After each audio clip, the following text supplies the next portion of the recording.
with you, the Chief Financial Officer of Fulton County. So I appreciate your cooperation with me to arrange a good time where we could be as less inconvenient to each of you as possible. I also want to thank you for your responsiveness to a subpoena that we had issued that asked for maybe more information that even I recognize might be responsive to it. And I have a notebook here that you've provided with us, and I understand there will be additional documents coming. If you want to just supplement those, I've spoken with your county attorney as able here in the next few days or weeks. I would appreciate that. But I did want to thank you for making the effort to be responsive on relatively short notice here. And thank you for being here with us today. Would you just introduce yourself and have Sharon introduce herself to the committee, please, sir? I'm Rob Pitts. I chair. Hang on, let me make sure I got you lit up here. There we go. All right. I'm Rob Pitts. I chair the Board of Commissioners of Fulton County, Georgia. All righty. And Sharon? Good morning. Sharon Whitmore, the county's Chief Financial Officer. You can pull that microphone closer to you if you want to. We had a little difficulty last meeting. Sometimes the volume's kind of fading in and out a little bit. That will allow us to hear you clearly. And also this is being streamed live, and so anybody that may be watching on their computers at home will be able to hear the testimony that you give. I am going to start with a couple of formalities here. We have in your folders, ladies and gentlemen, the minutes from our first two meetings. The first one was held on February 9th, 2024. The Secretary of the Senate has prepared these minutes, and maybe a little tedious of a job, but easy because we are recorded, and so it's very easy to verify the accuracy.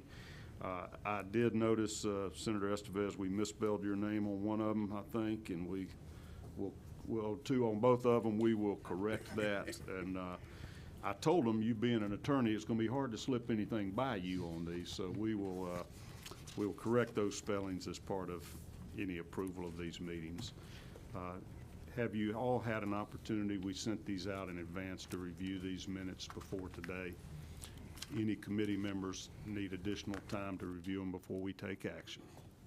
All right, then I am open for a motion to approve the minutes of the February 9th, 2024 meeting. So moved. All right, I've got a motion by Senator Dolezal. Is there a second? Second. Second by Senator Kennedy. Any discussion or any review, proposed changes or corrections to the minutes of February 9th? All right, then all in favor, raise your hand. Any opposed, like sign? All right, those are approved. Now turning to the March 6, 2024 meetings. Has everybody had an opportunity to review these thoroughly? All right, is there a motion? Move to adopt the March 6 minutes as presented. And with the amendment of the spelling correction, got to accept that motion. Is there a second? Second. All right. Any further discussion on that? And likewise, we will vote. All in favor, raise your hand of approving those minutes. Any opposed? All right, they are unanimously adopted. You'll also notice in your folder just a copy of our Senate committee rules. I put these in here because we did have some questions posed to us from the Fulton County Commission as they were preparing their responses to make sure what their timeliness was and how to object. I would like to state to you, Chairman Pitts and Ms. Whitmore, y'all should be aware that we have confidentiality rules on this committee. If there are any documents responsive to our subpoena that you feel like contain confidential information that should not be disclosed to the public, because we are creating a public record here, please identify those to me, and I will, in accordance with our rules, deem them confidential and shielded from public view. I know that just in conversations with your county attorney, I know Sue has told me there are certain things that she has redacted in these, if anything that dealt with the birth date, social security numbers, health information of any of the employees of the county. And that is certainly fine. That's what we're trying to accomplish, to make sure that we are protecting documents that should be confidential, but also obtaining the records that we need to complete our investigation, and with the understanding that the vast majority of anything we ask for are in the public domain anyway. These are public government records that should be accessible to the general public, but also to the state senate to conduct our work here. So thank you, and just let me know before we post anything on the website, any documents, if there are any that you feel like need to be shielded or protected in any way. Fair enough? All righty. Before we get started, I will need to swear each of you in. Mr. Pitts, I'll start with you. If you will raise your right hand, please, sir. Do you swear the testimony that you will give before this committee this morning will be the truth, the whole truth, and to the best of your knowledge and ability? I do. All right. And Ms. Whitmore, would you likewise? You swear the testimony you'll provide this morning will be the truth, the whole truth, and nothing but the truth, so help you God. Yes. All right. We have our court reporter present. We'll be making a transcript of all the testimony, and we're happy to share that with you. It will become part of the public record afterwards. If you later want to correct any answers or add information, we welcome that. And I will state before we begin, as we say every meeting, that our Senate website is set up that if anybody from the public has information you think might be relevant to our investigation, feel free to reach out to us and provide any information that could be relevant to us, and let us know if you would like to testify before this committee as our process unfolds throughout the summer and the fall. Mr. Pitts, let me get you just to give us a little brief background. You and I know each other, Yes, and I think most people in Fulton County know of you from your long history of public service. If you would tell us a little bit about the position you hold and how long you've been in the chairman's post and any other political service before that, I think it might give some context. Thank you, Senator, Mr. Chairman. I've been, as you've indicated, been involved as an elected official for many years. I look at Senator Butler, and I kind of count sometimes to figure out just who is still standing. And I'm sorry that you're going to be leaving us. But I began my political career in Atlanta as a member of the Atlanta City Council. I served there for 20 years as a member of the Atlanta City Council. Then I was elected as president of the city council. I served 4 years as president. Then I moved over to the county, where I served for, I think, 12 years as a member of the commission, as a commissioner. And for the last 7 or 8 years, I have been privileged to serve as chair of the Board of Commissioners of Fulton County. All right. And as in that position, how often does your commission meet? Is it twice a month? We meet the first and third Wednesdays of every month. Okay. Is it part of the duties and responsibilities of the Fulton County Commission to establish the budget for the district attorney's office and some supervision of that office? We establish the budget for the district attorney as well as all other departments for final approval. And when you're formulating the budgets, does the district attorney submit to you a budget request for public funding? The process, and I'll defer to our chief financial officer, but there's a process where the department heads appear before the manager and the finance team to explain their requests, and then from there it comes to us for final approval. We might want to clarify. So the budgets of all the county departments, including the district attorney's office, are ultimately approved by the county commission? That's correct. Okay. Ms. Whitmore, if it's okay with you, I may bounce back and forth between witnesses because I understand, as the chairman just deferred to you, there are areas where you have particular expertise. Okay. Yes, that's fine. Brenda, I'm not going to make your life as miserable as you're sitting there thinking right now. Our court reporter is going to try to keep a transcript, but you will occasionally have to go back and forth between witnesses. I will have, I'm going to have Ms. Whitmore later, a direct line of questioning her, but I may periodically let her chime in here, okay? All right. Sharon, tell us a little bit about that, how that budgeting process works. Thank you, Mr. Chairman. Chairman Pitt's description is the general process. Actually, every department of county government, including constitutional officers and elected officials, submit a annual budget request through our budget development application. Those requests are reviewed, vetted, and verified through our budget office. The county's budget ordinance is designed in a way that the budget is developed and presented to the Board of Commissioners as a recommendation from the Office of the County Manager. So we have a review process that we undertake with the county manager and members of his executive team to review the requests that are presented.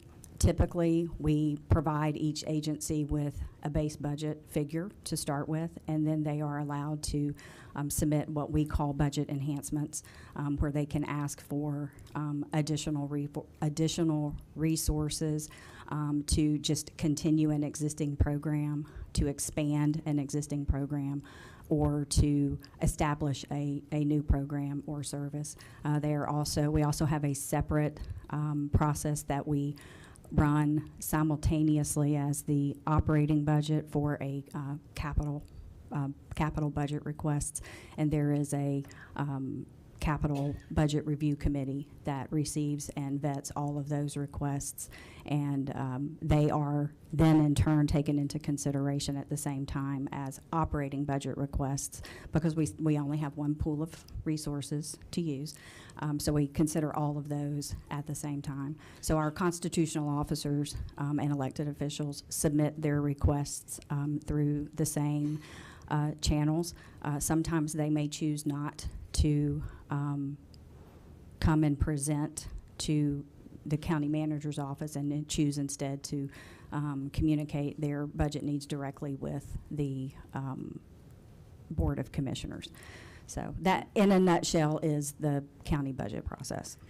And when you talk about capital expenditures, is that like new automobiles for police departments, new buildings, new expenditures on things along those other than personnel? Yes, sir. Rolling stock, heavy equipment, facility renovation, new facilities, facility expansion, all of that would come through our capital portal process. So when we talk about building a new county jail, that's a capital project? That is one very significant capital project, yes, sir. Can you give us just a feel for what the size of Fulton County's annual budget is? All funds included, it's about $1.2 billion. And do you have readily available what amount of general funds from the county are allocated to the district attorney's office on an annual basis? I guess we'll just talk about this year to start with. In 2024, the district attorney's allocation was $36.6 million from the general fund. Okay. Chairman Pitts has tried to explain to me that there are several buckets of funds that are used to fund the district attorney's office. Would you kind of run that through for me as to what additional funding over and above the $36.6 million of general funds from county tax revenues that are allocated to the district attorney? Yes, sir. The district attorney, in addition to the county's general fund resources, also has resources that are available through the confiscated asset forfeiture fund, as well as the Victims Witness Assistance Fund, federal asset forfeiture funds, and we keep all of these in separate funds, and then a number of different grants that come through the state and federal grant process. And then since really the middle of 2021, when we developed our spending program for the resources that we received through the American Rescue Act, the district attorney has also had resources available for what we call our Project Orca, which is our court backlog project, that was funded out of our ARPA resources. Okay, let me slow down on that one just a minute. Did you say Project Orca, like an orca whale? Yes, sir. Okay. Is that acronym, does that stand for something you could help tell us? It's more, I guess, visual than that. It just was intended to mean that it was a very, an orca is a very large ocean mammal, and the court backlog that we had as a result of the slowdown in the court system during the pandemic was also very large. So the individual who was charged with developing a program to address the court backlog named it Project Orca, but it is our official court backlog reduction program. And this is funded through federal funds? Through our ARPA resources, yes, sir. Right. And the ARPA money was put in to sort of help all the states recover from the COVID epidemic? Yes, sir. Okay. Do you know the amount of ARPA funds that were allocated to the district attorney's office or the ORCA project? I don't have that number available with me today, but I can share it. And as far as the expenditures of that fund, is that anything that the county commission had authority or discretion over where the money went, how it was spent? Specifically, is your question specific to the ARPA resources themselves? Yes. Yes, sir. They determined where and how our ARPA resources would be utilized. The county executive team made a recommendation, and the Board of Commissioners adopted that recommendation, and we have modified it over the course of time as we have continued to execute on our spend for the ARPA resources. And one of the areas you allocated some of the ARPA funding was to this ORCA project. Yes, sir. In total, about $75 million is what we allocated to Project Orca. And who else was allocated funds through the ORCA project in addition to the district attorney's office? Most of the partners from our justice system received funding out of the Project Orca resources. The district attorney's office, the state court, superior court, magistrate court, public defender, the sheriff's department, I believe juvenile court received some. So we took a look across the entire justice system to see where we would need to plug in some additional resources in order to develop a work plan to, bring our backlog that had accumulated, to bring those numbers down.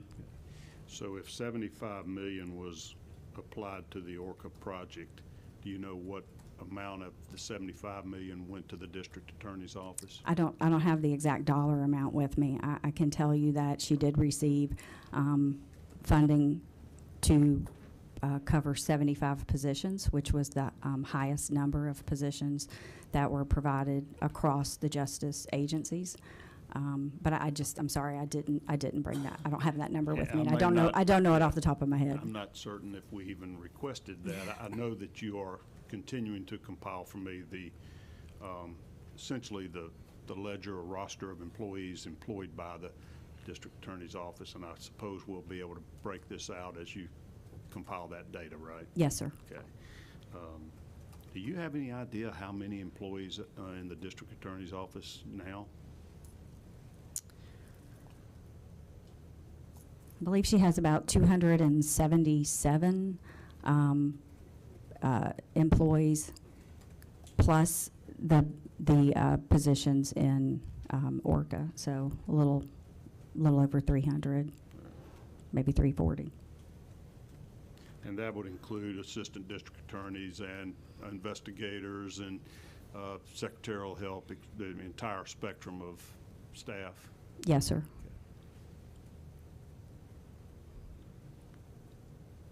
Will the ORCA funds expire anytime soon or be exhausted? I know if they came through ARPA, that's sort of winding down at this point, right? Yes, sir. We are undertaking an effort currently to ramp down our ORCA spend within the $75 million that was allotted, and within the general time frame that was provided for the spending to occur, which is 12/31/2024.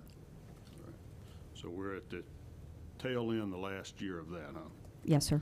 The way you described the budget process sounds very similar to the state budget process, where it's almost a continuation budget from the year before, and then there are requests for additions, increases if you need more staff, or if circumstances have changed or need to make a capital expenditure.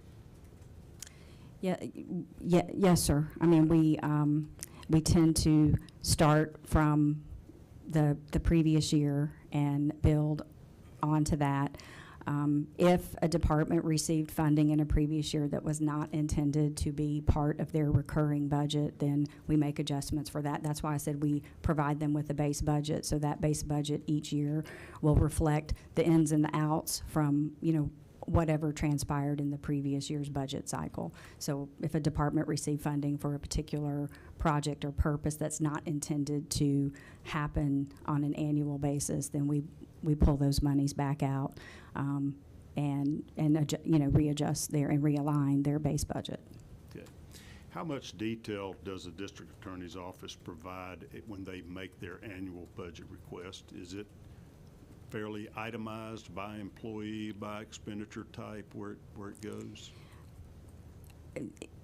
In our process, we provide them with a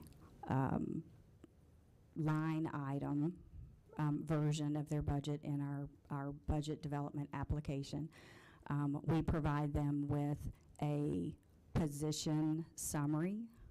So we give them a report of all of their positions, and it's as of a point in time, and they are required to make any corrections to that position summary report, because that becomes the basis for their salary and fringe benefit budget for the base year.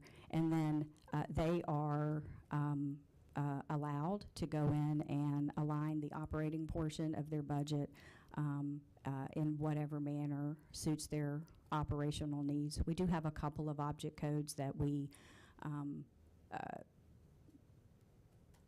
really do not allow them to deviate much from, because they are necessary to fund things like our risk management fund. So, we have an object code specifically for that. That's a rate times the number of positions that you have. So there's no deviation there. But they do have the ability to go in and adjust their budget. They are requested to provide details, contract names and amounts for specific contracts. So like our Department of Real Estate and Asset Management would come in and identify their contractors that they have and their contracts that they have for things like janitorial services. If they have professional service contractors, they would identify them. It is an ask. Some departments do a better job of others than, providing a lot of detail and support for their asks. So, we spend a lot of time and a lot of back and forth trying to understand, especially when they have submitted for an enhancement request or a new program, trying to make sure that they've put everything in that they should be including in those requests. But they do have the opportunity to align it how they would like to see it and provide detailed explanations for their requests. Okay. And Chairman Pitts, back to you just for a minute. That's why I was letting her get into the minutia there, because I know that's why you hired her, right? That's correct. Okay.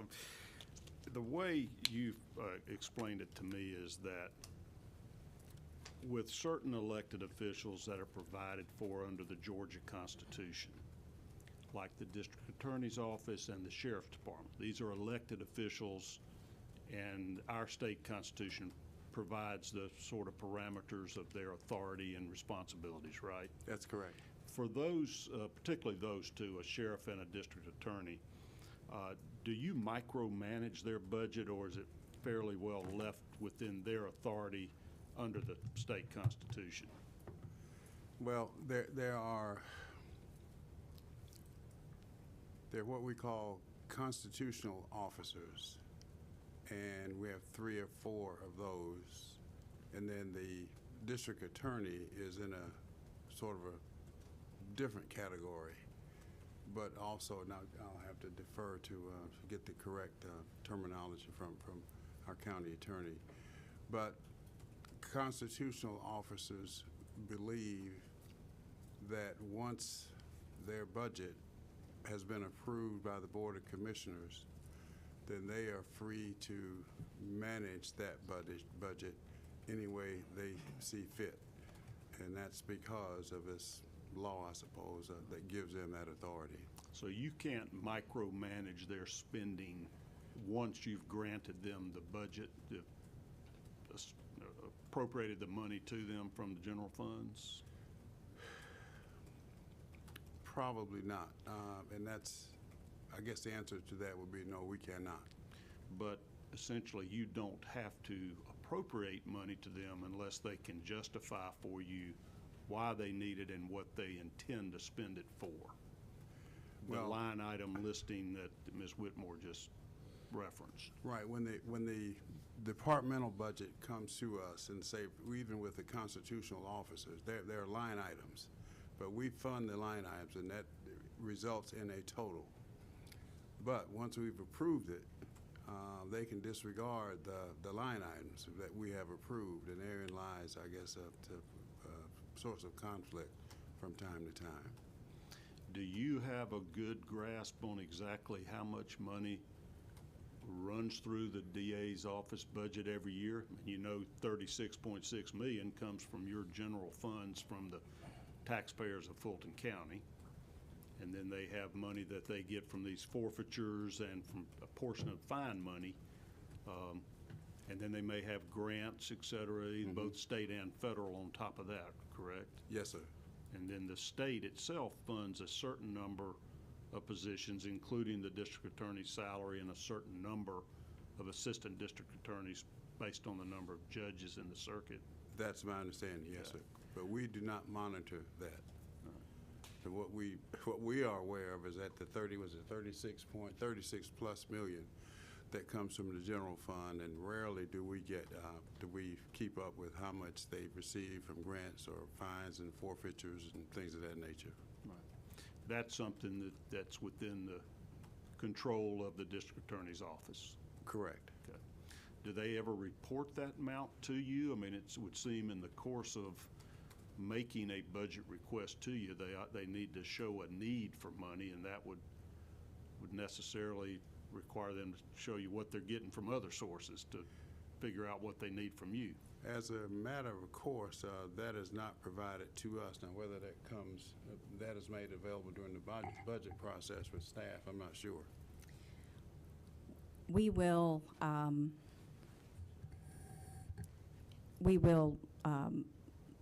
look at other sources that they have available when they're asking for an enhancement to see if there is another source that could be used instead of the general funds. And I guess I would just like to perhaps add a little clarification to what the chairman just said about the other sources of funds. Those are maintained on the county's financial system. So we do have the federal asset forfeitures, the confiscated assets. There are buckets of those. They are presented to the board in the special appropriation grant funds. The board, there is no reporting that comes forward to the board on those, and because the board isn't authorizing those resources, they come from other sources. There isn't a lot that comes back to the board on those. From a grant perspective, like a federal grant perspective, we do present the grant applications that are made on our grant activity report to the board, and again, the grant activities and reporting are captured on the county's financial system and are included in our required single audit report each year. So that's the reporting. But there is no other reporting that is completed on those funds by the district attorney to the Board of Commissioners. But from your accounting standpoint, you're the chief financial officer. When these funds from whatever source get deposited in a bank account, somebody's got to make an entry. The deposit was made and where it came from. Yes, sir. So if resources are received, then they are presented over to the county treasury. They're deposited, and within these funds, then the spending credit, if you will, is provided to the agency that's receiving the funds. We have, multiple agencies that receive federal asset forfeiture funds and confiscated asset funds. So we track it by each department within those funds, and when the resources are received, they are given credit for them. On the grants, many of the grants are, of course, drawdown grants. So we're spending the county's resources first and seeking reimbursement from the granting agency.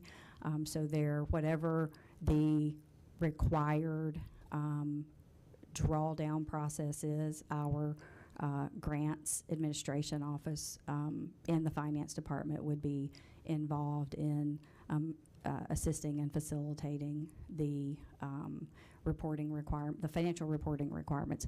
Programmatic reporting requirements are typically managed directly by the department or agency that has received the grant. But our grant administration unit will ensure that the whatever periodic required financial reporting is complete, and that the drawdowns are completed on a timely basis so that the county is not fronting that money for too long of a period of time. And tell me what you just referenced, a single audit. What did you mean by that? That's the audit that any entity that receives a federal grant is required to have completed on an annual basis. Our external auditors complete the single audit. It is a specific audit of all federal and state grant funds. And is that broken out between your various county agencies and departments, including the district attorney's office? Yes, the auditors have a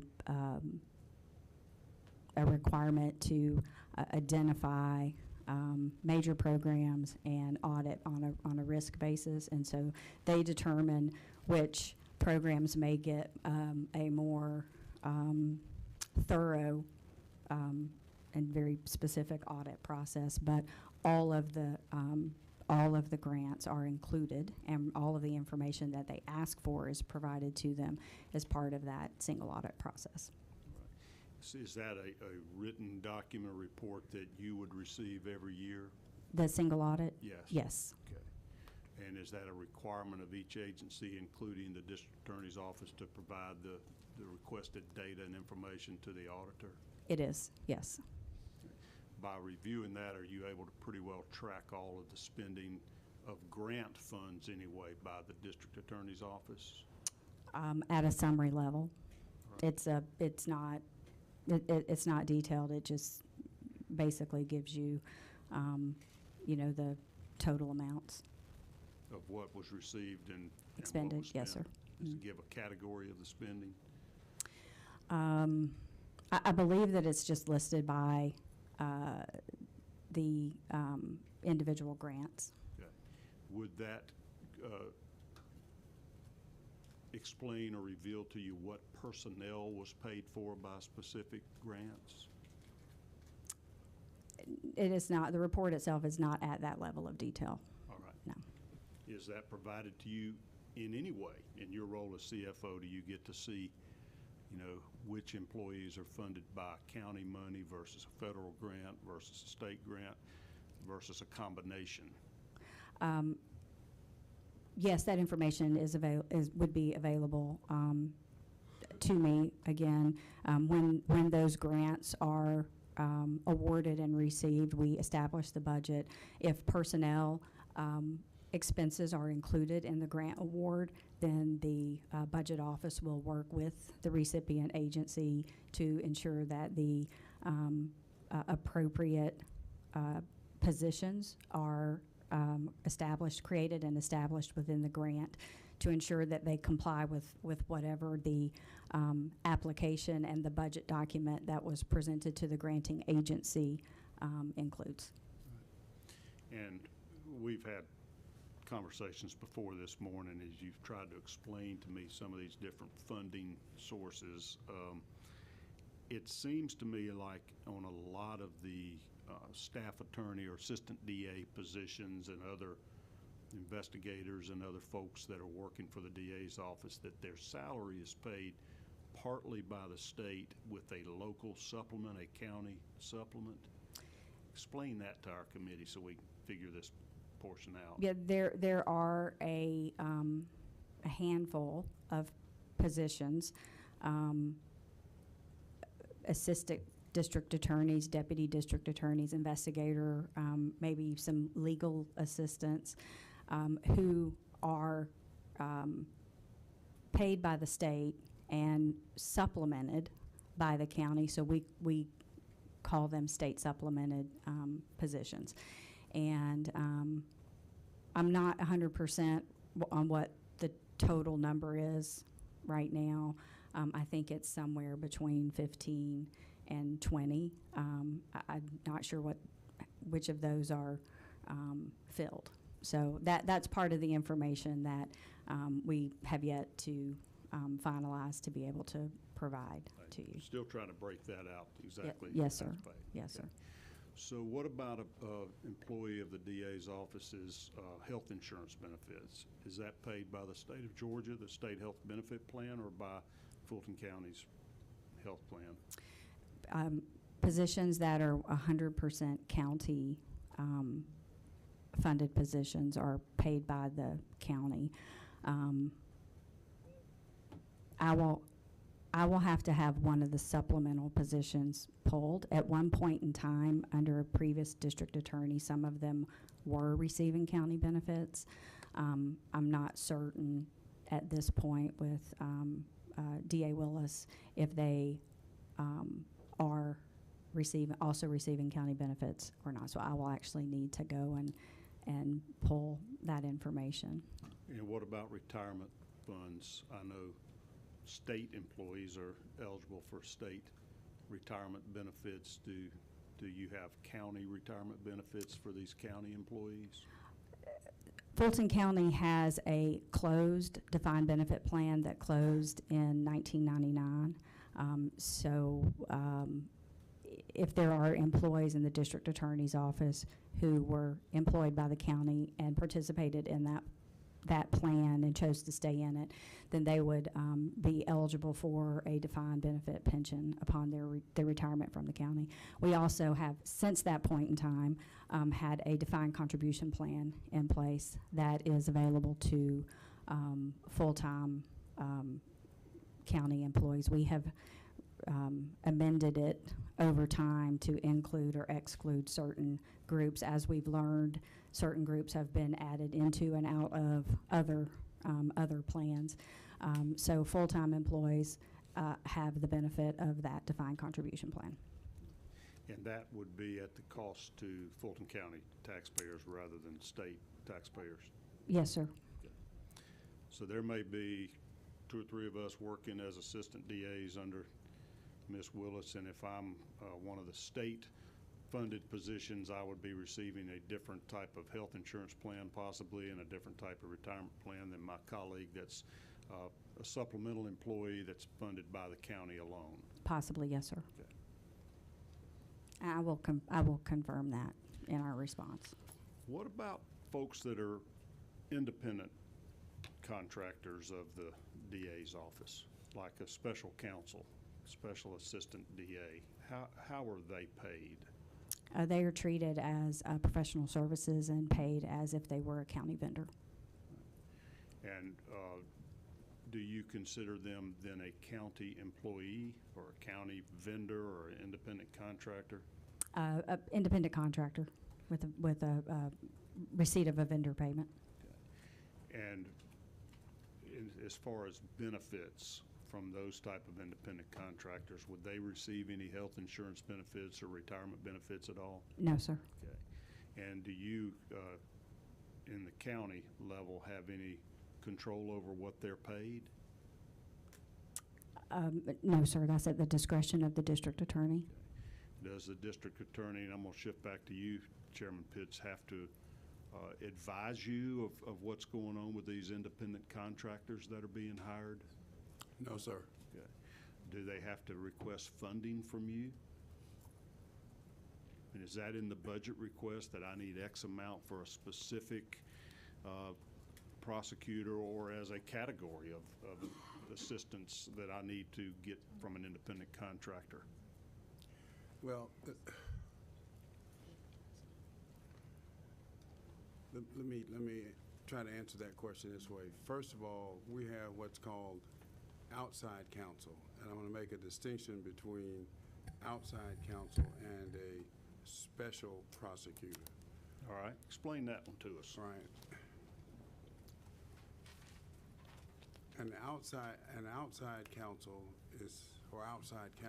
is hired when the county attorney determines that there's a need for assistance.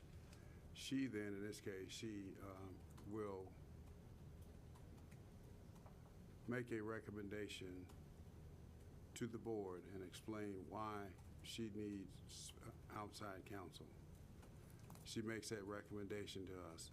And if we agree, and that's typically done in executive session, and if we agree, then we will take a public vote and authorize the hiring on the recommendation of the county attorney of outside counsel.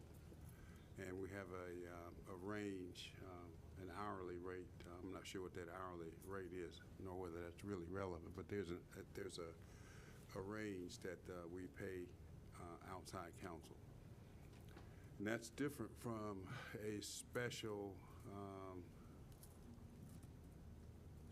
prosecutor.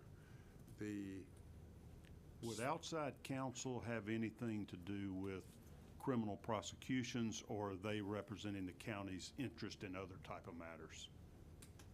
Me. You know? Joe.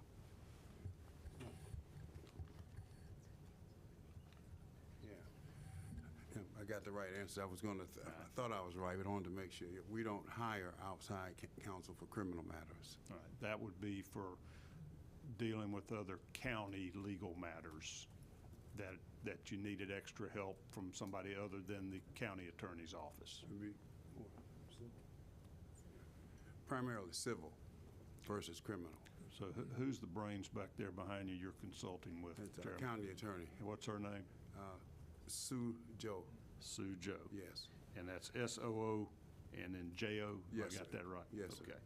Ms. Joe, I may ask you to share some information with us. You're not under subpoena and it won't be sworn testimony, but if it comes a time where you can help sort of enlighten us, you just let us know, or else you can keep letting the chairman know. All right, so those outside counsel have to be approved by the county commission. Correct. And it's done on the recommendation of the county attorney. Correct. Or the request, and that would specify the pay rate that those folks would be paid. That's correct. All right, and the second category. Second category would be a special prosecutor.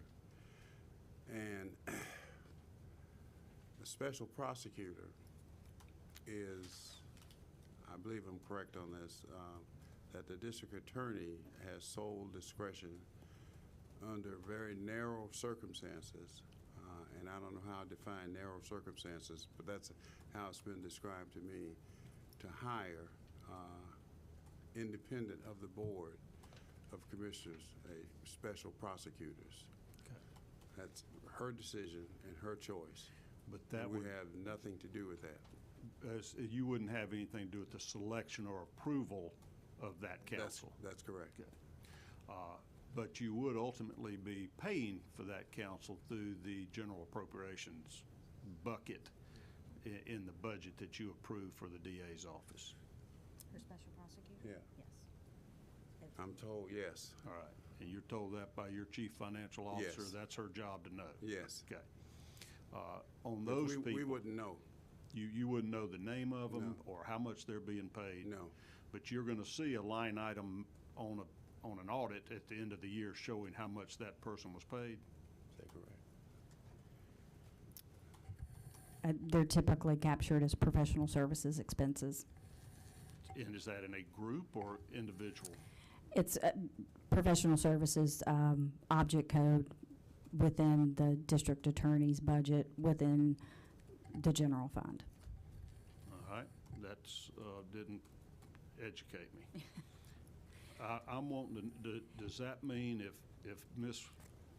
Willis hires 15 special prosecuting attorneys and pays them $10 million, that's all you see is that $10 million was spent for that type of personnel? Or does it give you how much Mr. Wade got, how much Mr. Johnson and Mr. So our system captures all of that, but as far as how our reports roll up, at the object code level, you would just see the total amount. You would have to actually go into the accounting system to extract the details of the payments for professional services, because there may be more than just legal services or outside or special prosecutor services within the object code for professional services. You got professional services, it doesn't even delineate how much is attorneys and how much is a janitor. Yes, sir. Okay. So if I want to find out how much Mr. Wade was paid for his services as a special prosecutor, who has that data? I want to issue a subpoena to find that out. Do I give it to you as the county and you can discern that? Or do I have to go to whoever hired this professional service provider? The county actually has an open government platform. You could go to our open checkbook and you could search by the name, and it would pull up the name of any vendor that matches that description, and you could find, payments that way. So you could go in and type in Mr. Wade's name or the name of his law firm, and you would be able to pull those documents. You could also submit an open records request to the finance department, and the accounts payable team would pull the details and provide that documentation, or you could subpoena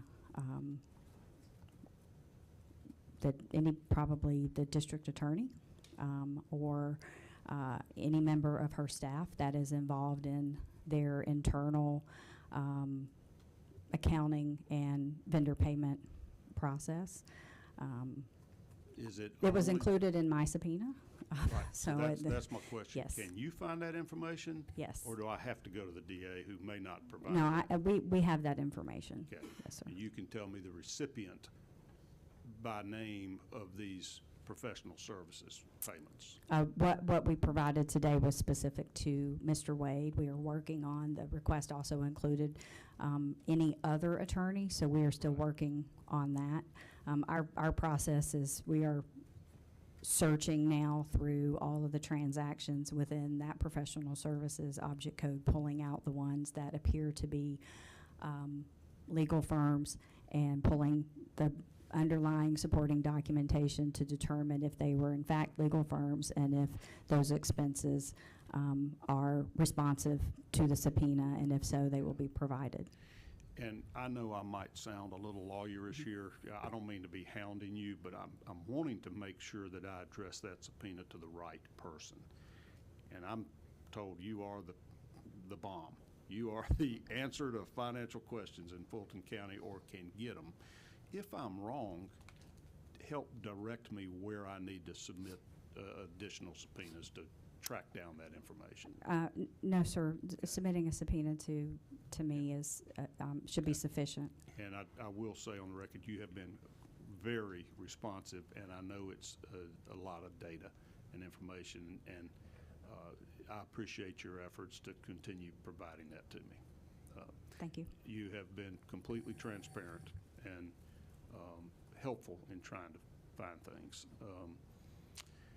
So you said supporting documentation. What kind of supporting documentation would there be for a professional services payment to a law firm? Typically, their billing statement. Do you have supporting documentation to show you a contract with them, with the independent contractor between the legal services provider and the district attorney's office or the county? The contracts typically are not provided as part of the supporting documentation. It can be requested, but From you or from the DA's office? if I have it, I will provide it. If I don't have it, and it's something that I can't get, then I wouldn't be able to provide it. Okay. Because this is sounding to me kind of like the Wild West. Very little control from Fulton County over a $36 million budget. You don't know how much of that is spent on professional services, who is hired, how much they're paid per hour, what their total compensation is, yet you're being asked to provide $36.6 million a year that you know encompasses a number of those type of independent contractors that you're funding with no oversight or control, right? Yeah, the Board of Commissioners has no oversight over the district attorney. So your only control is the power of the purse, whether you continue funding money that can be used for those purposes, or whether you restrict that funding. Is that fair, Chairman Pitts? I guess that's really your question. Could you repeat that, Mr. Chairman? So your only control is the power of the purse, is either granting or rejecting requests for additional funding from the DA's office. That's correct. Okay. And that has to be based upon assurances presented to you by the DA as to why she would need particular amounts of funding? Right. The DA can come before the board and make a request at any time, and we would consider the request, and if we agree, then we'll grant it. Right. If we disagree, then we won't grant it. And in that request, do you require her to give some specifics? Some who I want to hire, why I need to hire somebody, how much I want to pay them, what's going to be the cap on their We don't service? get into that sort of detail. I mean, she'll would make a case as to why the need is there and what it would cost. But as far as individual names and what the compensation for a given individual would be, we don't get that kind of detail, nor do we ask it. Did DA Willis ever make a request for specific funding for a special assistant DA, prosecuting DA, for for Mr. Wade? Not to my knowledge. And is her position that she doesn't have to ask or provide that information to the county in order to make a supplemental funding request? Well, again, with respect to the special prosecutor, that's solely the purview of the district attorney, unlike the outside counsel. All right. But you fund the district attorney based upon her stated needs or her request for funding, right? Correct. Okay. In her budget request, does she have a category for special prosecutors? I don't recall seeing a special category.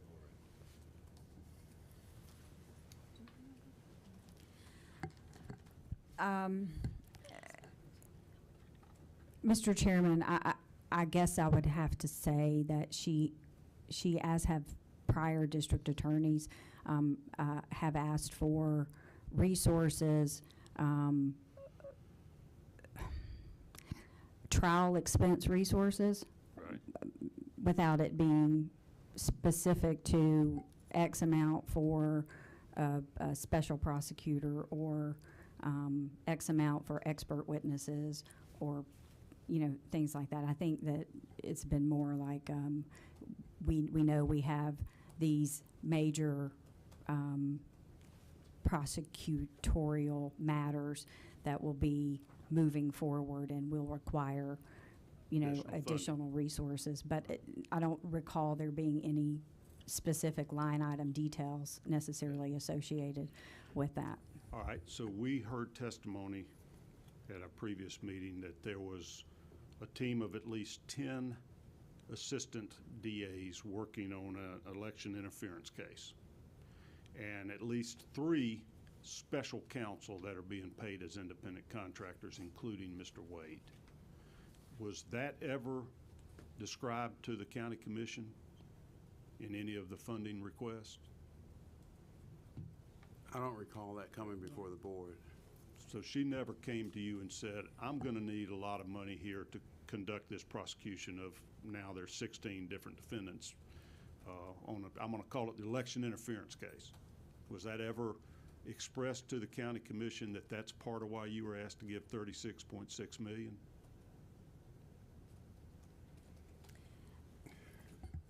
Again, not with that level of detail. So again, trial expenses. Just generically, not even for the type of prosecution? I want to say for the 23 budget, and I will have to go back and verify this, that there was some communication where she identified a need for resources because she expected to have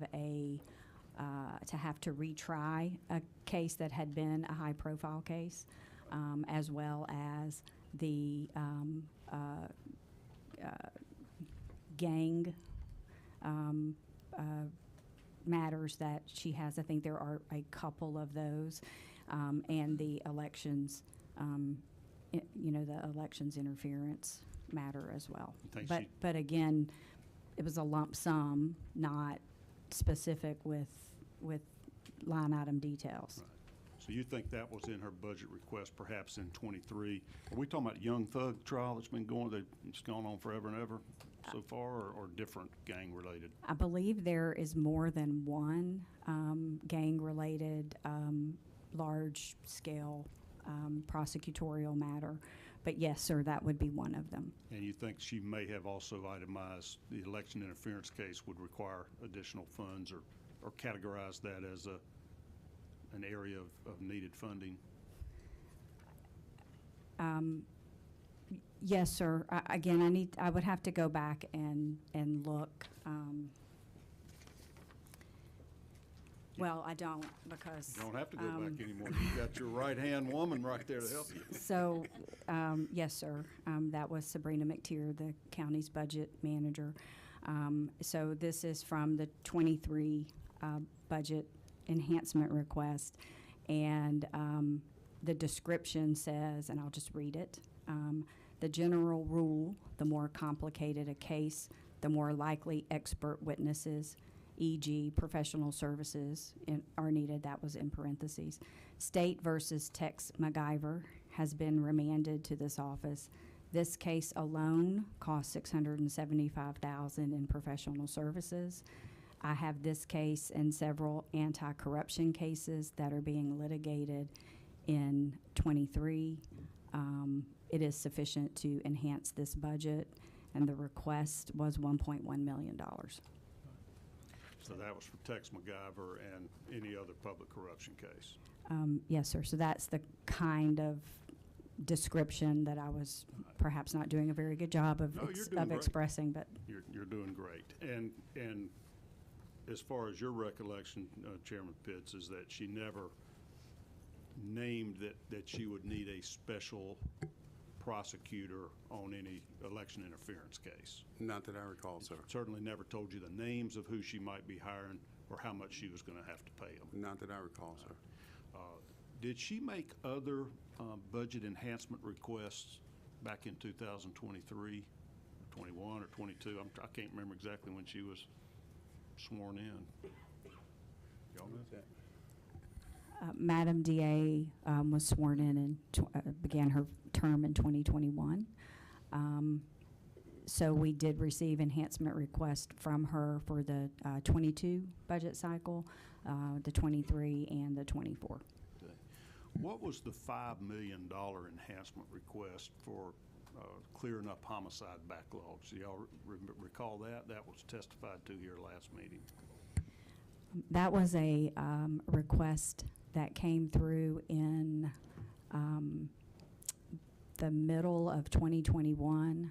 She requested additional staff to support a number of items, the outstanding homicide situation being one of them. Ultimately, in 2021, through a budget amendment process that we call budget soundings, the Board of Commissioners did authorize her to have funding for an additional 55 positions. Wow. It was a mix of attorneys, investigators, and administrative support personnel. And in 21, the cost that was necessary to begin to onboard those positions, because she would not be able to do all 55 at one time, was less than $800,000. I think the budget soundings was $780,000 and some change. But the full annual cost for that is the $5 million. And so we built that in then to her 2022 budget with the full year funding for all of the positions that the board awarded her mid-year in 2021. And was there any mention in that $5 million enhancement request that that would be needed for any type of public corruption investigation? I will have to go back to the source document to confirm that.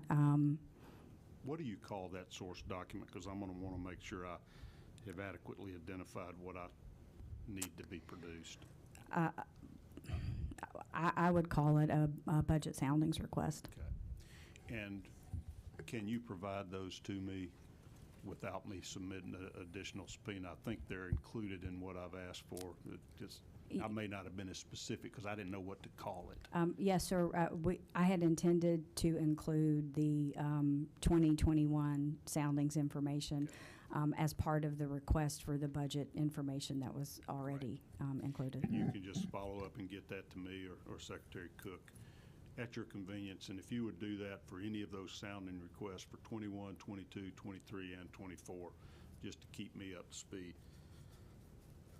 Because, Chairman Pitts, what I am hearing from you is that the Board of Commissioners never got any kind of specific request for additional funding to prosecute any election interference cases, other than that generic $1 million, in 23. Not that I recall, sir. And no specific information about who needed to be hired as an independent contractor or what they would cost. I understand Governor Barnes was too expensive, and I just didn't know if that's that y'all figured that out or she ruled him out for that reason.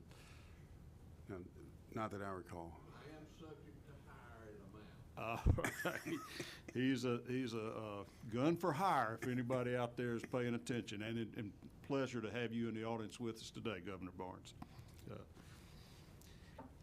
And I'm just wanting us to get a feel and for exactly how much oversight there is. It sounds like it's very loose as far as employment practices and expenditures for independent contractors. Yeah, that information doesn't come before the board. Right. Only you have to peel it out in these soundings and in the annual audit and in the budget submissions as she gives you the categories of what she needs. That's correct. And when budget soundings come before the board, there's a little more detail and more specifics. Right. Probably pretty difficult politically for you and the Board of Commissioners to reject a request for needed funding to clear up a backlog in homicide cases, right? Well, I mean, we had such a tremendous number of cases that were so-called, had been there for up in the thousands. And we decided that the $75 million from the ARPA funds has already been referenced by Ms. Whitmore. Right. So in order to, we threw, $75 million of the, I think we received a total federal allocation of about $206 million in ARPA funds, and $75 million of that $206 million went to the justice system. Right. And the justice system meaning everything that the CFO has outlined. So that was back in the fall of 2021. It was about the same time Mr. Wade was being hired. And it wasn't mentioned to you that any of the enhanced money was going to go towards Mr. Wade or any other special prosecutor to prosecute election interference. No, it was my understanding that that $75 million was to be used for the justice system, and specifically, sort of specifically, to reduce the tremendous backlog that we had. And there was a $5 million enhancement that was from county funds, not the ORCA funds, or is that the same money? Is that the same money? No. The $5 million is general fund, Okay. county. And in that request, that was on top of the ORCA funds to get rid of the backlog of homicide cases. Is that correct? Yes, sir. She actually asked for over 100 positions. When she made the request, and the way in which we addressed it was we already had the backlog program in development, and so we identified a certain number that would be funded through the backlog project out of the ARPA resources, and the balance we provided for out of the county's general fund.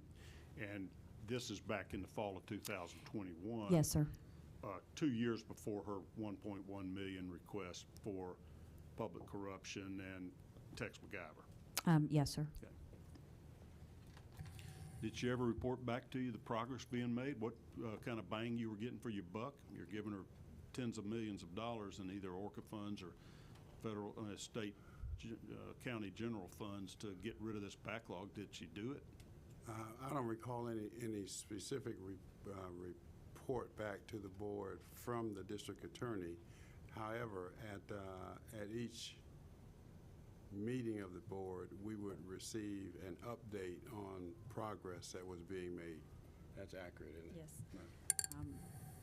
Yes, sir. As part of our global pandemic response, we presented the Board of Commissioners with an update for a while at every board meeting, and then eventually at just one meeting a month to update them on our progress using our ARPA resources, and specifically on the backlog project, showing total backlog cases, progression of those cases through the system.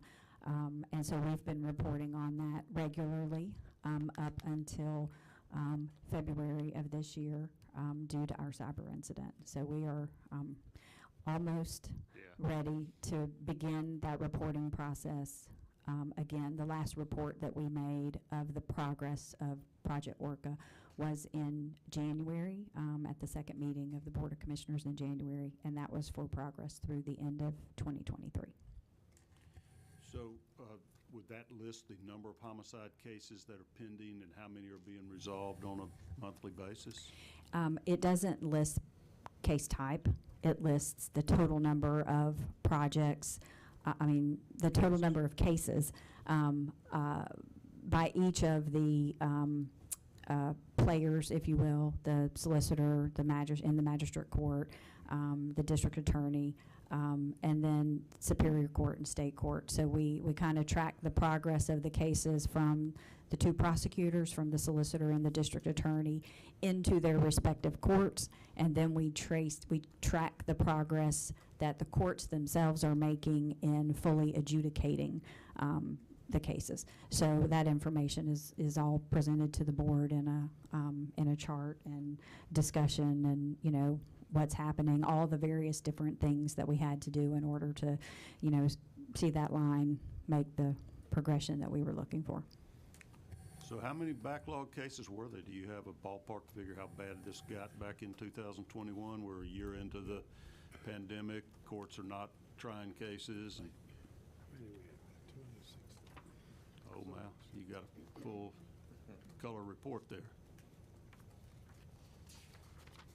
Is that in my Thousands. notebook? We'll get an exact number. It was. We started, our drop date that we used to define our backlog cases was December 6, 2021.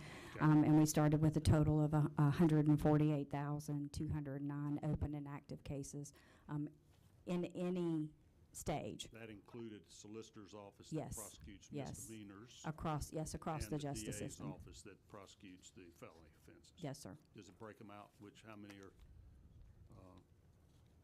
state court versus superior court? The state court, the starting point for the state court was 20,124. So the vast majority of them, or at least 2/3 of them. What's the superior court? Superior court was 15,888. Okay. Then you got magistrate courts as well, I guess. or- Magistrate court was 39,435. And that can be everything from a speeding ticket to parking ticket, very minor things. Variety of, Okay. yes, sir. What else you got? Municipal court, I guess? Solicitor, the Solicitor General had 56,462 at the starting point. And the district attorney had 16,300. Okay. Where's the 16.3 now, or at the end of 2023? Has the DA used all these millions to any good to catch up? From our report in January, the district attorney's number was 130 cases that were the original ORCA. So this is only tracking the cases that were considered in the ORCA backlog that started at 148. So again, these resources were only supposed to be focused on reducing those cases. There were still new cases, of course, that come into the system since that point in time. Right. And this report does not talk about those. This is specifically focused on those ORCA cases. Those new ones are not funded through the ORCA funding. Correct. Okay. Correct. That makes sense. Repeat those two numbers, the start in January. For who? The start for the DA, you started at 16,300 and ended up with 130. Yes, sir. Okay, and that was from fall- December 6th of 2021 through 12/31/2023. And we can't discern whether they're dismissed cases, whether they're plea bargain cases, or trials to a verdict. Not from this report, no, Okay. sir. They just got out of the system, resolved one way or another. So for the district attorney, they were either moved on to Superior Court, which is where her cases would typically go, which means she still has to then prosecute them. But what we were tracking is, the cases that she had where, they were still sitting in, per se, in her queue, if you will. Yeah. So from 16.3 down to 130, they either moved on into the further into the prosecutorial process, or yes, they were dismissed, or whatever the other term is that you would use when a court case doesn't progress, when a matter doesn't progress. Did your reporting requirements for these ORCA funds require any detail as to the successful completion of a case, whether there was a conviction or a plea, or they just dismissed it, or did they break it down for you that way? Or just one lump sum number of these cases are resolved, they're no longer in our system, in our queue? We did not require that level of reporting to the Board of Commissioners. We do have I believe, that level of reporting from our criminal justice system. But it's just not included in what we reported to the board. And does that criminal justice system of Fulton County prepare a report giving those annual updates or dispositions of cases? They have not. This is something that the executive team worked on. For Project Orca, there was a steering committee that was established that, like the chief judge of Superior Court, chief judge of State Court, magistrate court, chief judge, the clerk of Superior Magistrate Court, they all participated in the steering committee process. Our former COO, Alton Adams, guided them through that process. So there was no explicit reporting requirement for that detailed level of information made by the board to the group, but the board did want to see, you know, the results of their efforts. So, you know, Mr. Alton worked with the judicial partners in developing the information that was reported back to the Board of Commissioners. So you think that criminal coordinating council, or whatever they're called, kept data that specific as to the outcomes of the cases? I think it's in our justice, it's in our system and can be pulled out. I don't know. I didn't participate in those sessions, so I don't really know what they did with that information. Who would you recommend me asking to pull that data out? Who should I submit a request for, ask to come testify to us? Yeah, probably Alton, wasn't it? Perhaps Mr. Adams, Alton He's Adams. no longer the COO? He is semi-retired. He is continuing to work with the county Contract. as a fee-based employee to help us move further down the road with the potential replacement jail project.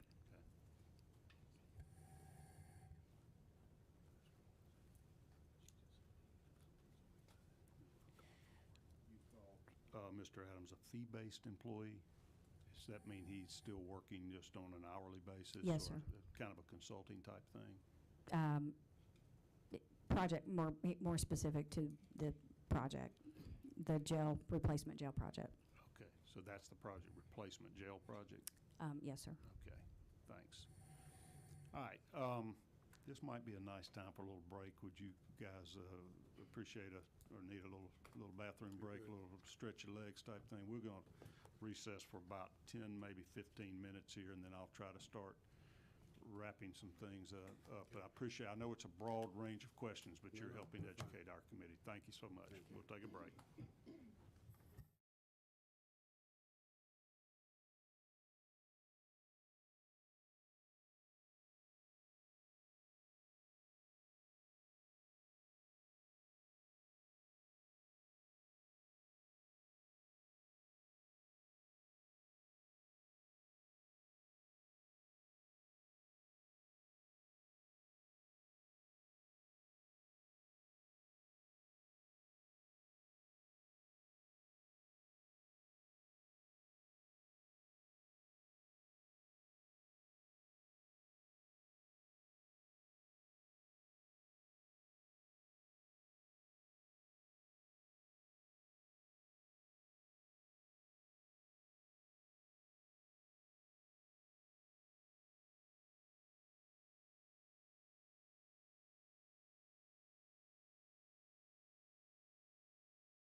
quorum back together. Appreciate y'all accommodating this little break, keep everybody comfortable, and we will try to forge ahead here in short order. My intention always is for these meetings to last 2 to 3 hours. I think you kind of lose your energy if we go much longer than that, and it's such an imposition on you witnesses that have agreed to come. So we'll try to wrap this up in about an hour or so, and making good progress so far. I want to finish up a few of my thoughts, sort of the traveling down certain roads, and then Ms. Joe, I want to get you to give me a little information from the county attorney's perspective, so I'm happy to have you sitting there. Okay, Mr. Pitts, we were talking about the special outside counsel, the approval of it, and essentially this ORCA project and what its goals and intents were, and how it has successfully eliminated a lot of that backlog of the criminal cases that piled up during COVID.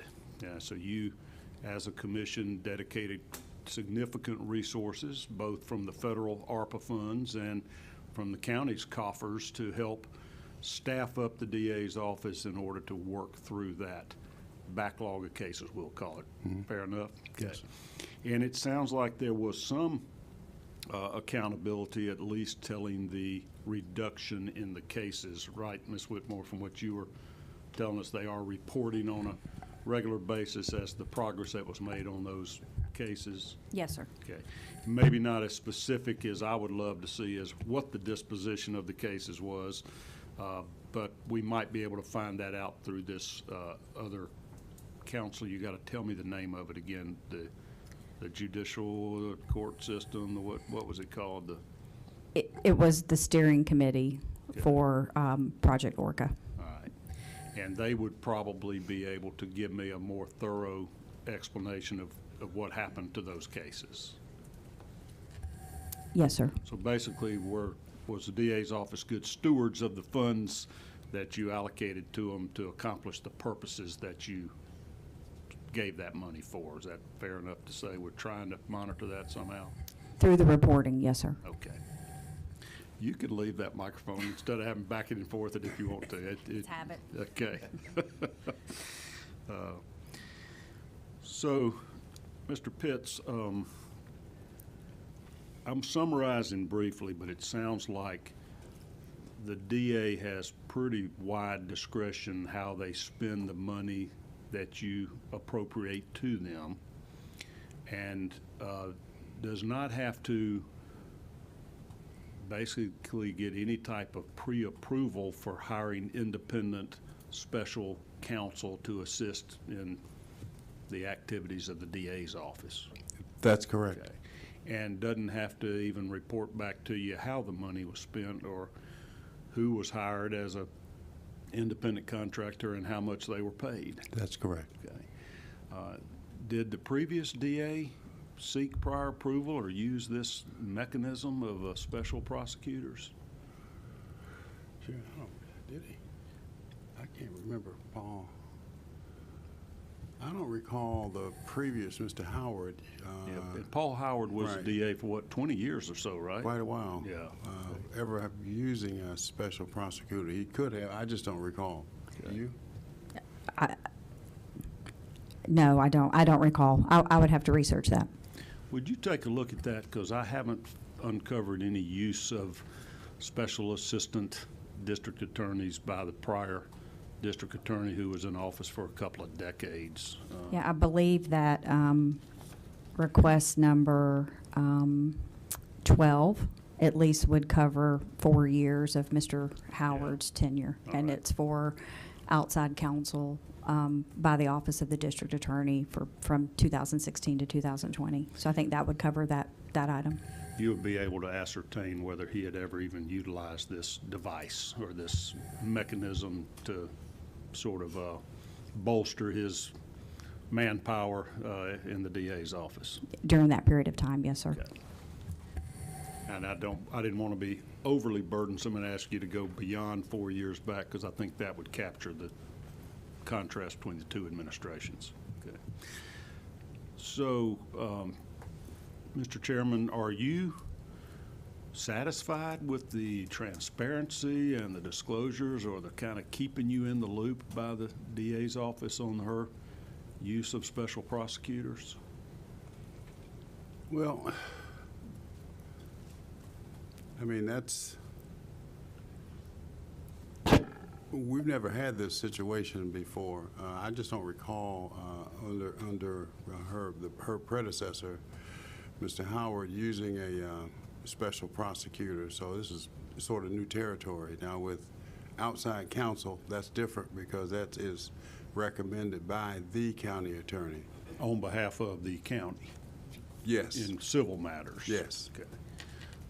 But you don't have recollection in all your years of service of previous DAs ever utilizing a special assistant district attorney? Not that I recall, no, sir. If they did, it was never brought to your attention or disclosed or publicized so that you would know about it? That's correct. Okay. And I think your position is that as a board, it's been communicated to you by the DA's office that she does not need your prior approval of such contracts. Well, let me make sure I understand that. The DA doesn't feel like she needs the prior approval of the county commission to hire independent contractors. Well, technically and legally, she does not with respect to special prosecutors under these very, as I understand, very narrow circumstances, and I'm not sure how that's defined. Well, let me help you with that, because this process is set forth in the Official Code of Georgia annotated Title 15-18-20. And I'll just read it into the record here. Under subparagraph A, the district attorney in each judicial circuit may employ such additional assistant district attorneys, deputy district attorneys, or other attorneys, investigators, paraprofessionals, clerical assistants, victim and witness assistance personnel, and other employees or independent contractors, as may be provided for by local law or as may be authorized by the governing authority of the county or counties comprising the judicial circuit. Now, Fulton County is a single county judicial circuit, right? Yes, sir. Okay. And so you are the governing authority as the Board of Commissioners of that county. Yes, sir. Okay. And what you're saying is that you have never authorized her hiring independent contractors to assist in the prosecution of her duties. That's correct. It wasn't required. Well, this law requires it, but the county did not require it?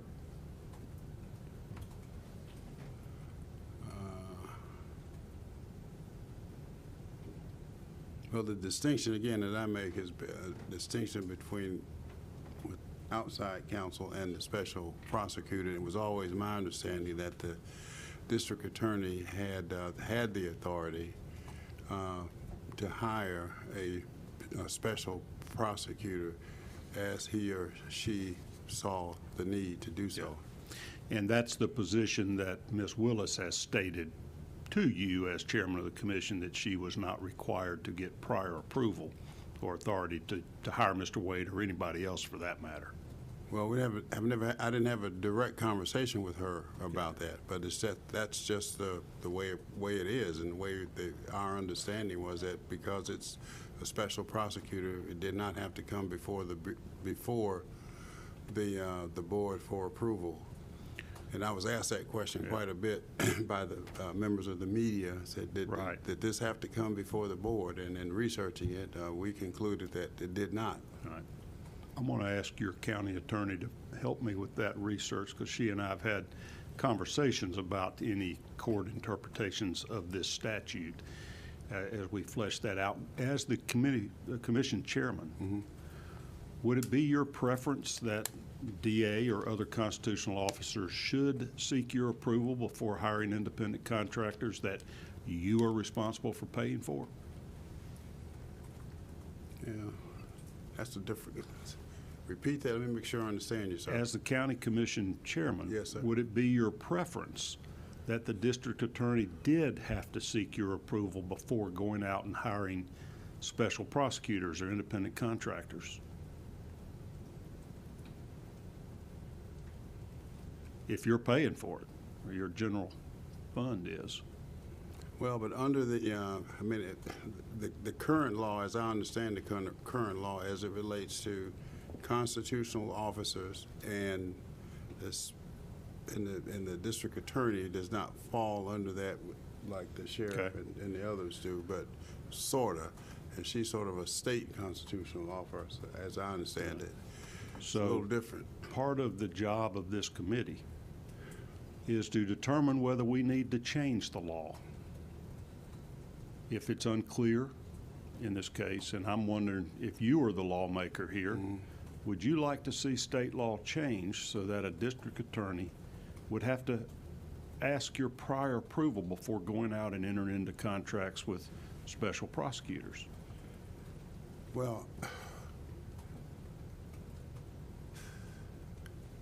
probably my opinion may be a little different because I focus on the money, and I'm always Right. want to follow the money from a fiscal conservative and like to know how the money is being spent. But with respect to a district attorney hiring who he or she believes that they need to, I mean, I don't have any issue with that, but I would like to know how the money is being spent.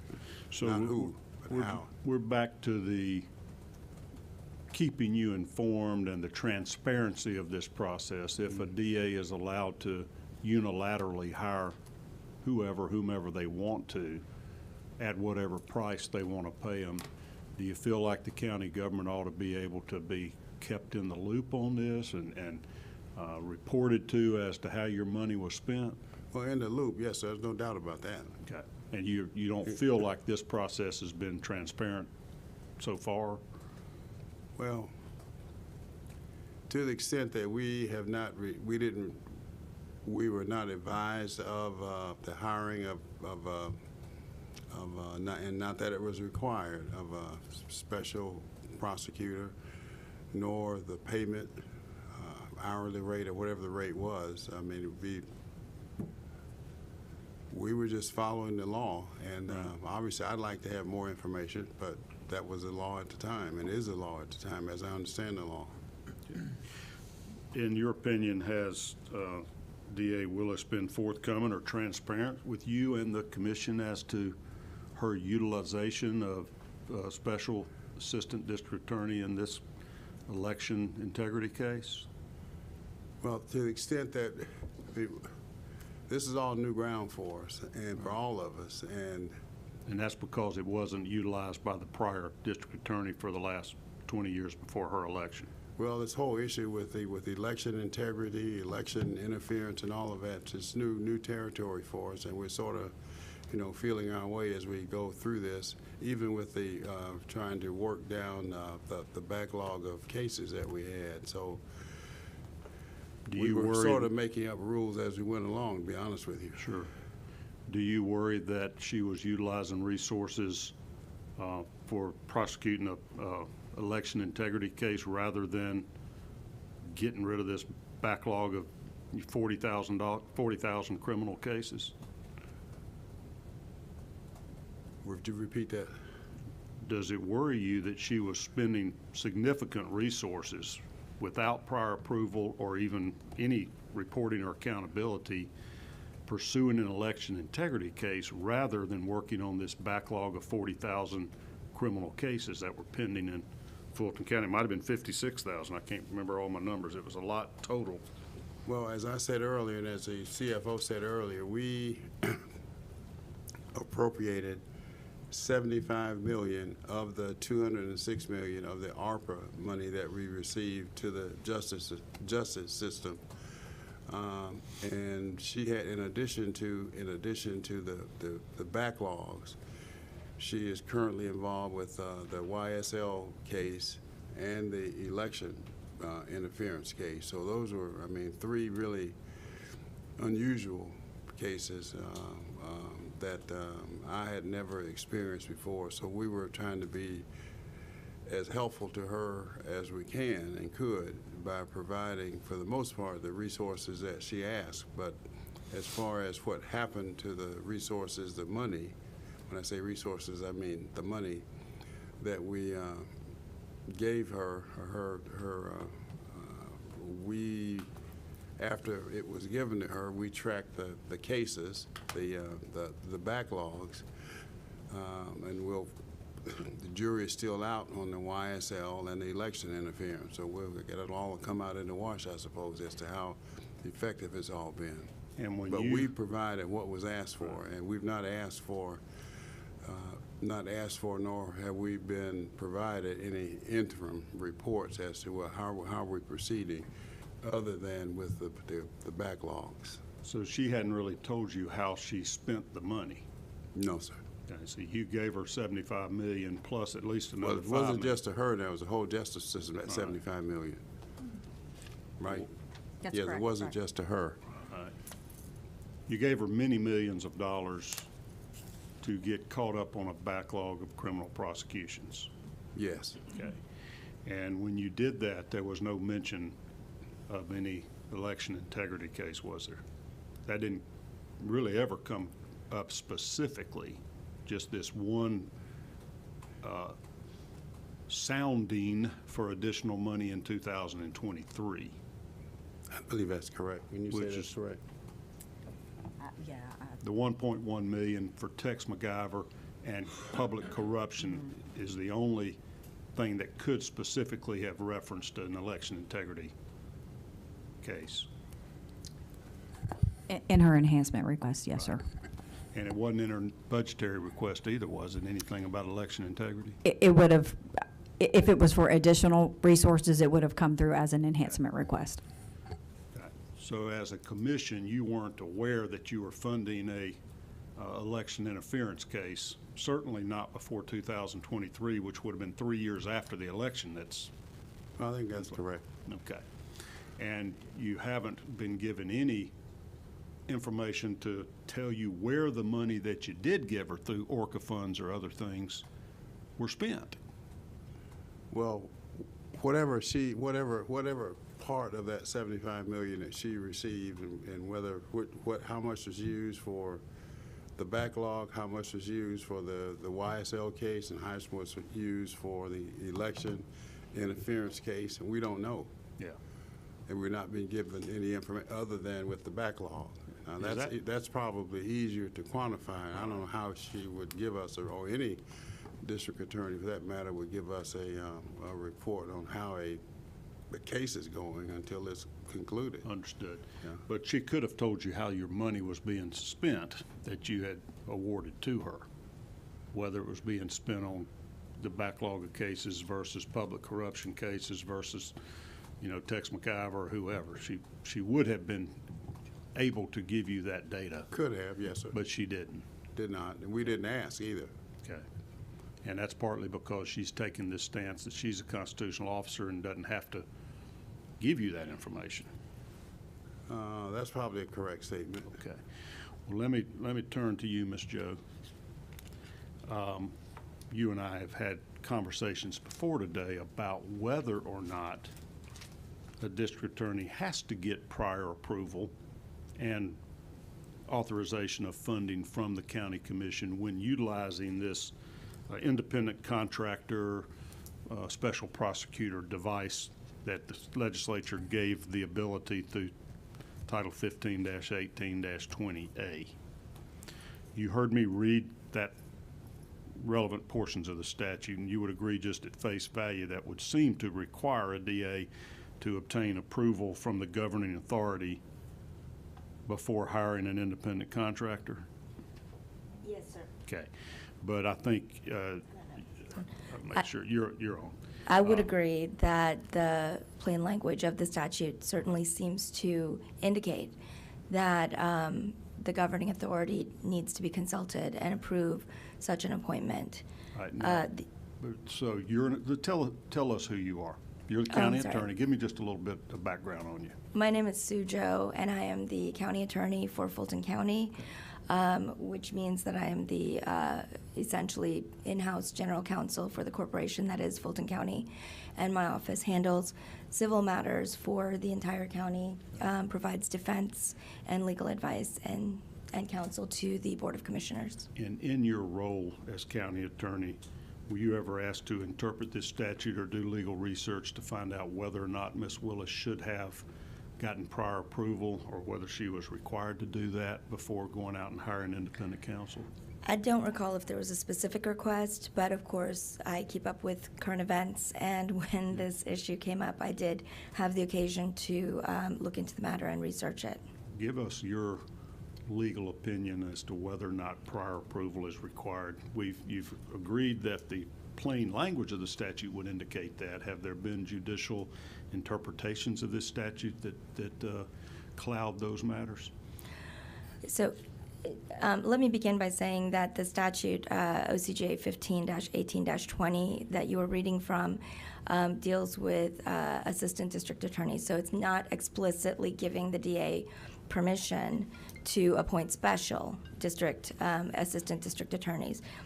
In case law, that statute It has does say been. independent contractors, though, right? It does, Okay. which we, that is the classification for special prosecutors in Fulton County in terms of how they are employed.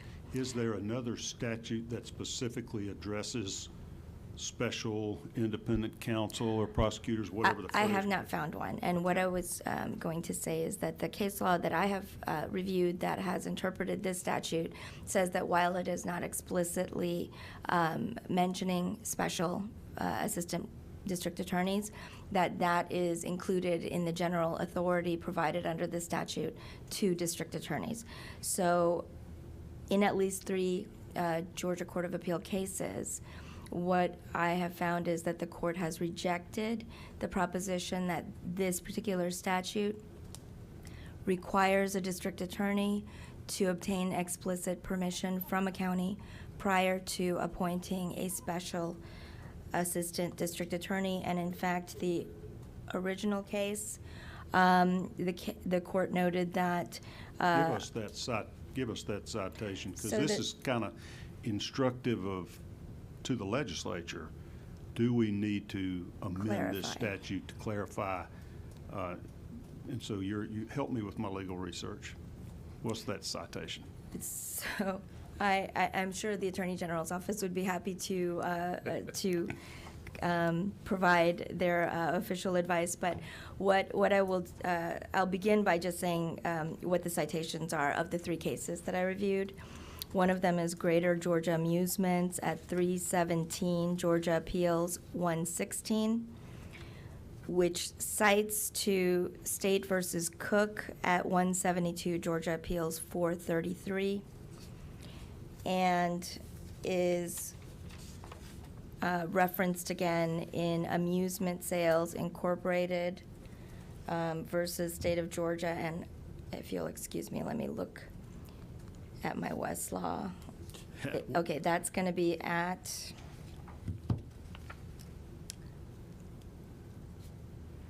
.316 Georgia Appeals 727. And all of them include a construction of OCGA 15-18-20 that indicates the DA does not ADA does not have to have explicit permission from the county in order to appoint a special assistant district attorney, and that the employment may be pursuant to whatever private arrangements regarding compensation are mutually agreeable to the district attorney and the appointee. That is a quote from State versus Cook that is contained in Greater Georgia Amusements. Okay.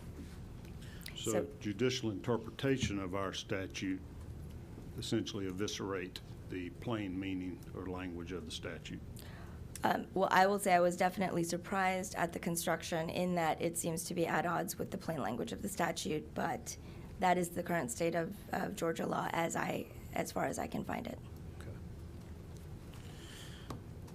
And in your role as county attorney, do you seek approval from the Board of Commissioners for hiring we'll just call them outside counsel to represent the county's interest in certain civil matters?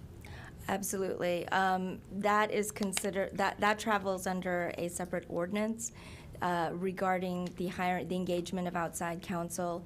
So for example, it could be an official of the county is sued, requests representation.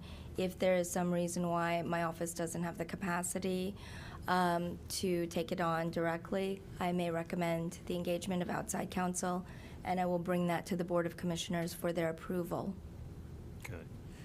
And that's pursuant to a county ordinance that requires that type of approval of both funneled through your office and submitted to the county commission?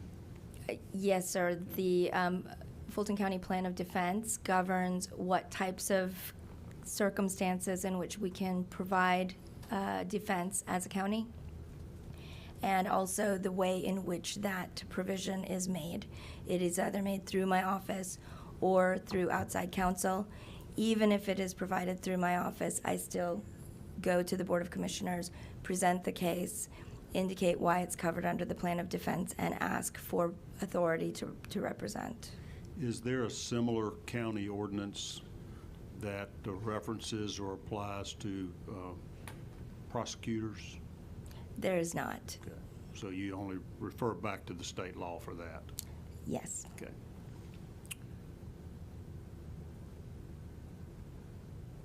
In your role as county attorney, are you responsible for responding to open records requests?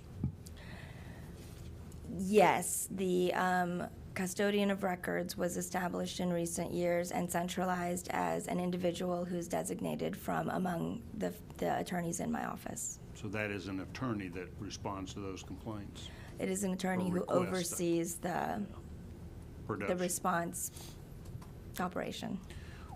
So that's under the control of your office then, or? The intake and coordination of the response is within my office, the county attorney's office. Obviously, we are not the custodians of most of the documents that are requested, so we have to coordinate that, with designated open records liaison within each custodial department. Do you, in your office, respond to open records requests submitted to the district attorney's office? She has the ability to handle the entire open records process separately from the county as a state official. Historically, the district attorney's office has both utilized my office as the point of origin and liaison, and then at times has chosen to opt out of that. Currently, this district attorney for Fulton County does receive her Open Records Act request through the Open Records custodian in my office.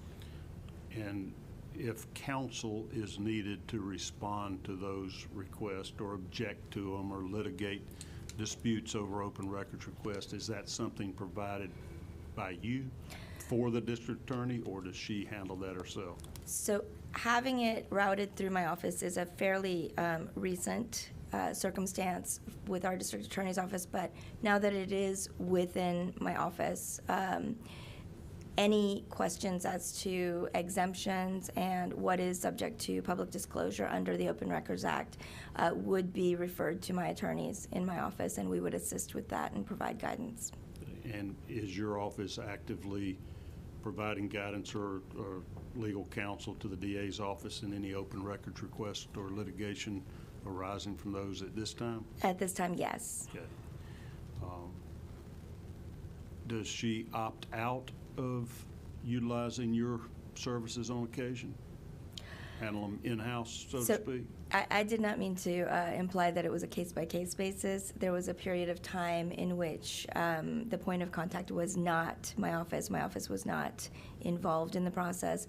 But as of, I would have to check to confirm when, but it would be at least several months ago, perhaps a bit longer.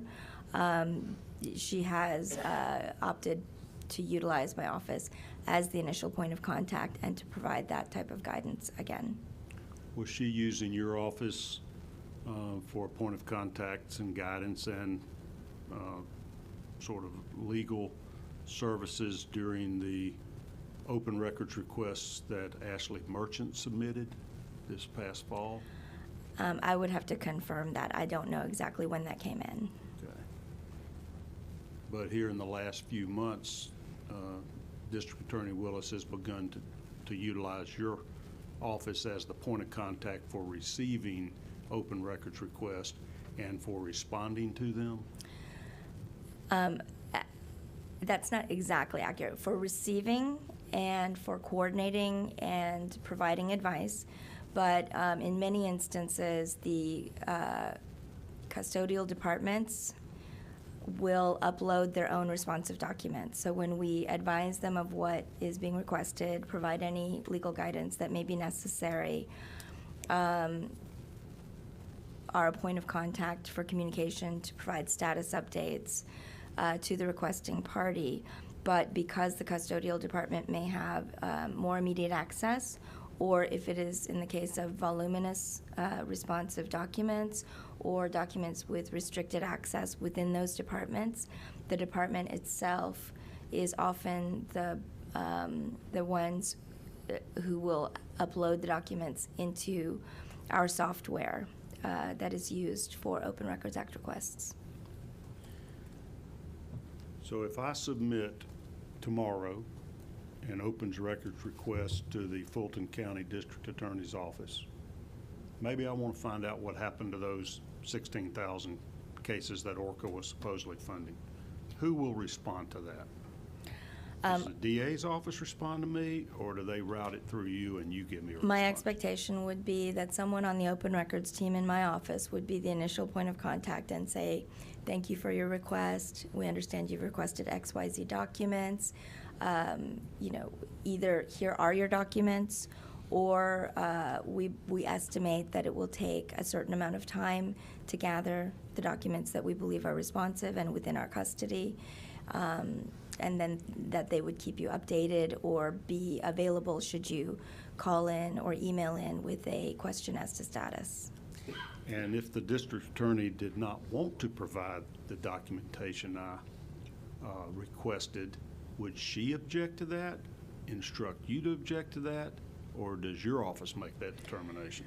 So I don't know that we have a long enough history to have a representative sampling of all the different potential circumstances, but my expectation of the process would be that we would communicate what was requested, that her office would identify whether or not they had responsive documents, and that they would work with my office to identify the subset of those documents that do not fall under any type of exemption, for example, pending investigations or any of the statutory exemptions that are provided for in state law. Okay. And so what happens if she says, I ain't giving that information up? I am not aware of such a circumstance. In some instances, the response we get from the departments may include, we do not have any responsive documents. And that is how sometimes disputes arise, because the requesting party may believe that they exist, and the custodial department asserts that they do not exist. Okay, what if they say, yep, they exist, but nope, I'm not giving them to you?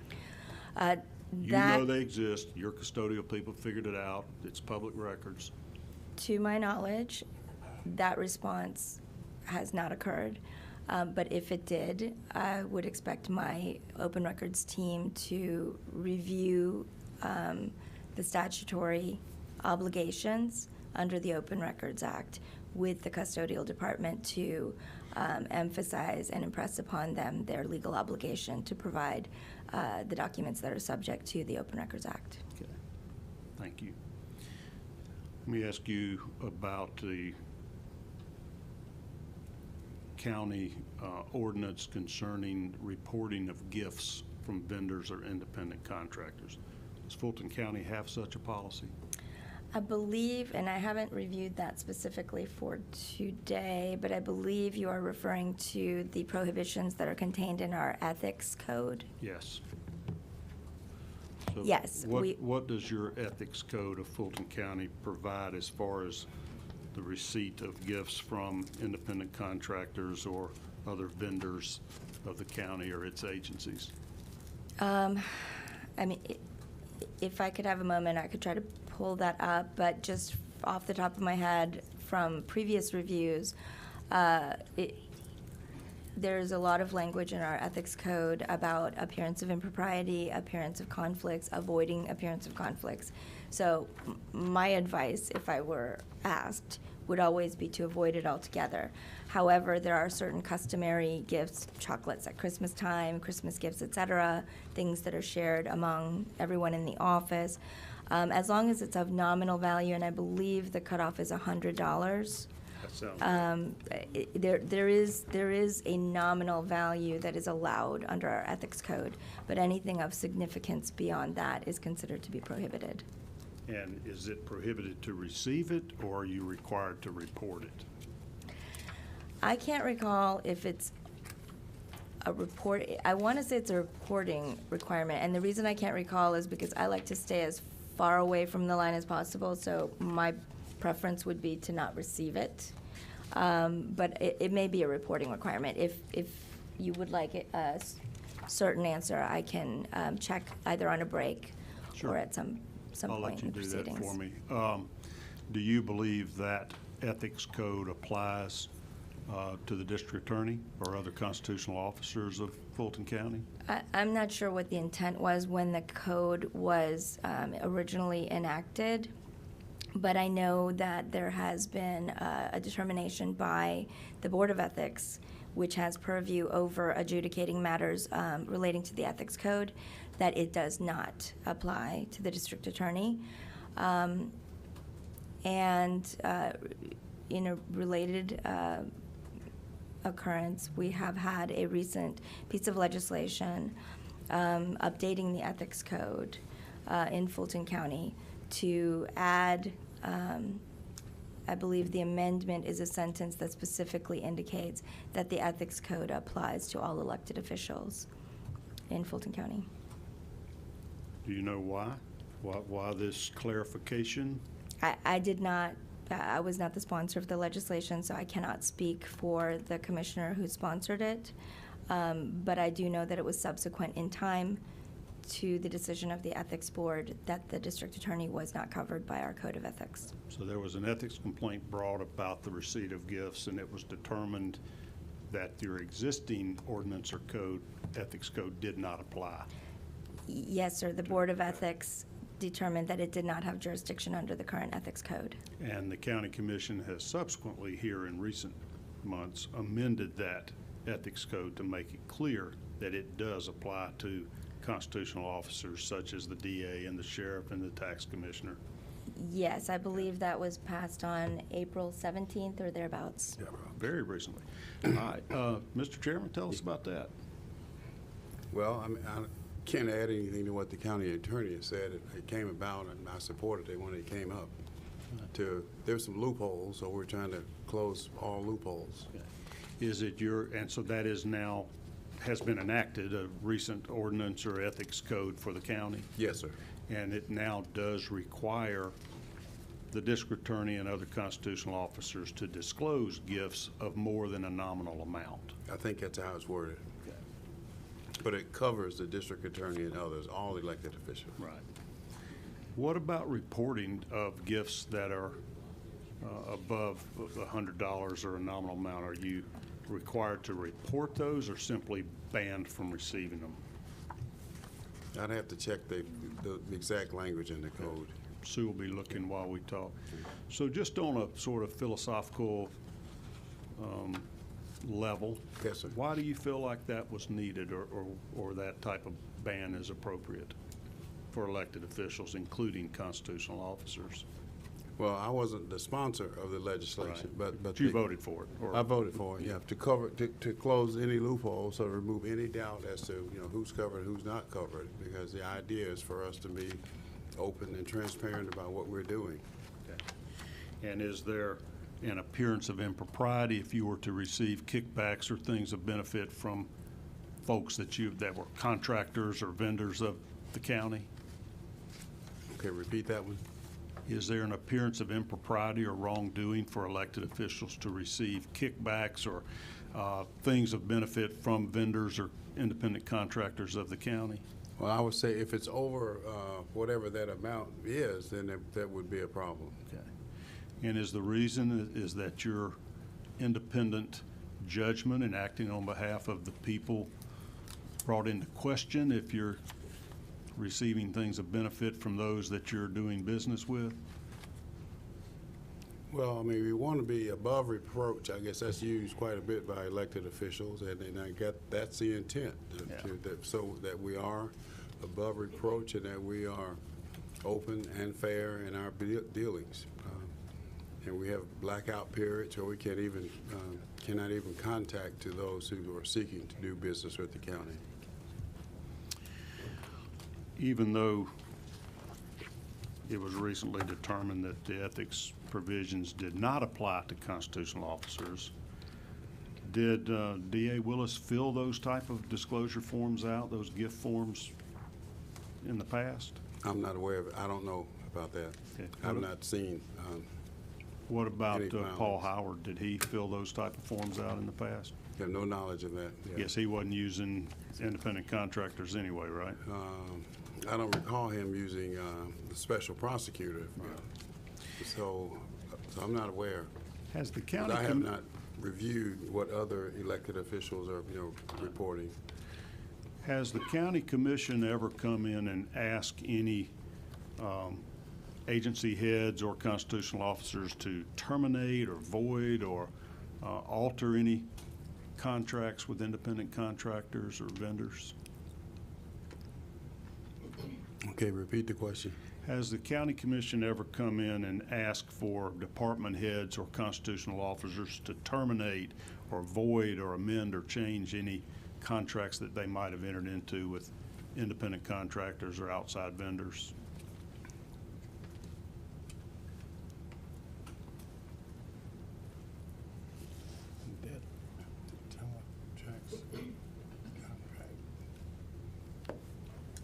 The question is, has the county ever asked someone to void an independent vendor contract? I don't know that that's, we've not, no, all you did was pull the funding. You did not ask them to Yeah. void the contract. There's a recent contract, not excuse me, not involving the district attorney, but we didn't ask the department head to. We did not ask the department head to terminate the contract.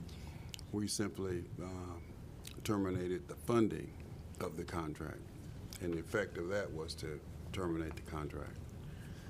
And in Ms. Willis's case, you wouldn't have been able to terminate her contract with Mr. Wade because you can't control the funding of that?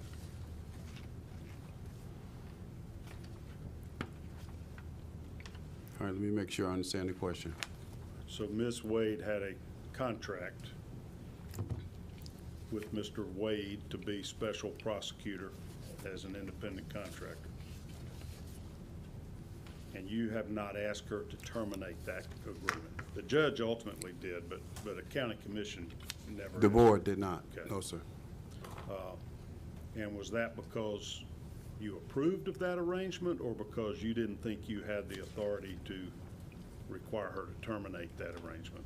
Because we did not have the authority, because she had the authority to hire the special prosecutor. When did that first come to your attention, or the board's attention, that she had entered into a contract for a special prosecutor, Mr. Wade, to handle this election integrity case? Me personally? Yeah. During the media coverage on it. So you didn't even know it until the media erupted back in the fall sometime? That's correct. What was your response or your reaction, both personally as in your capacity as chairman of the commission? Well, since we believe that we did not have any control over her decisions, that it was her decision to hire the special prosecutor, that we had no role in it. Could you have cut the funding off for that, just like you did this other contract recently? We didn't know anything about it. It had not even been disclosed to you as a commission? No, sir. Okay. what are your views on the propriety of elected official hiring somebody under an independent contract arrangement that they had an intimate personal relationship with? Well,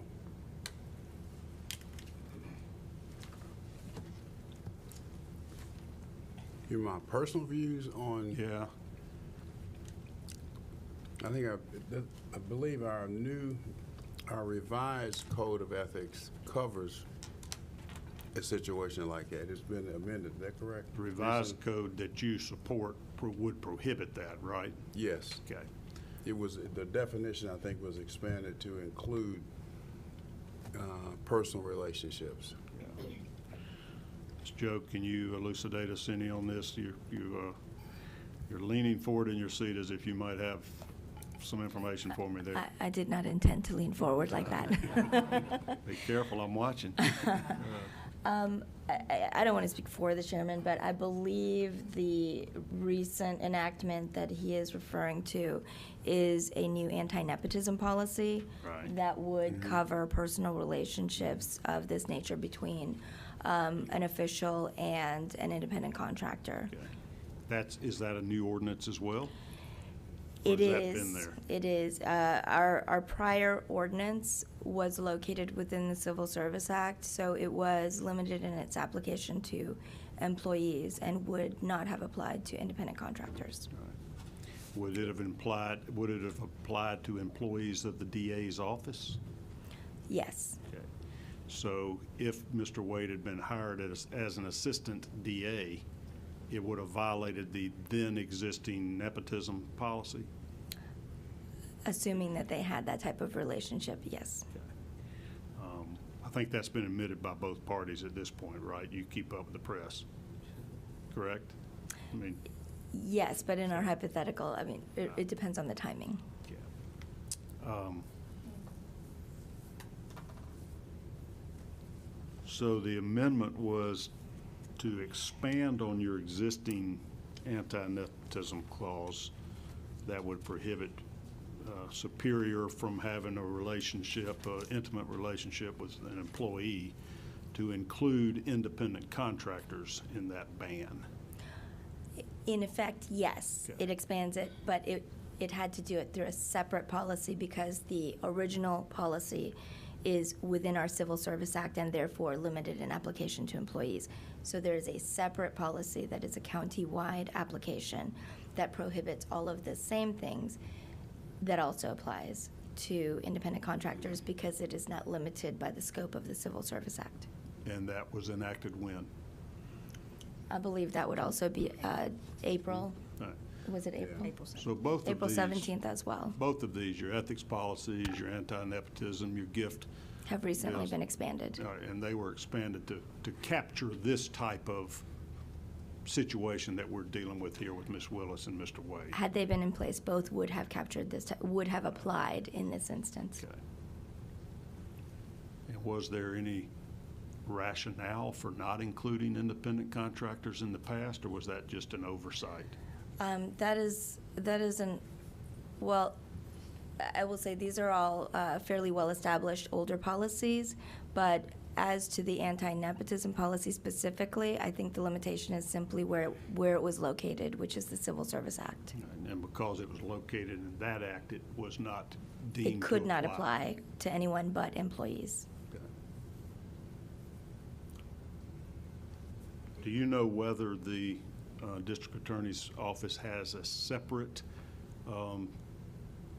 sort of ethics guideline or ordinance or rules? I'm not aware. I presume there are state guidelines that would apply as being a state officer, but I'm not aware of any that are specific to her office. Okay.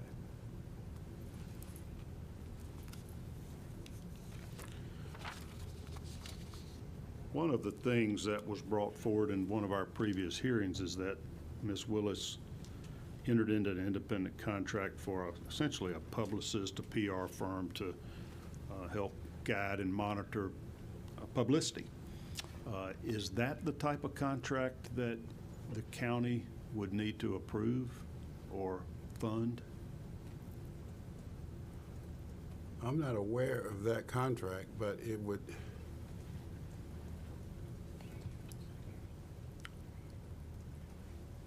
again, back to this constitutional officer and her being somewhat of a constitutional officer. I mean, there's a sheriff, the tax commissioner, and a couple of others that are a little different from the district attorney.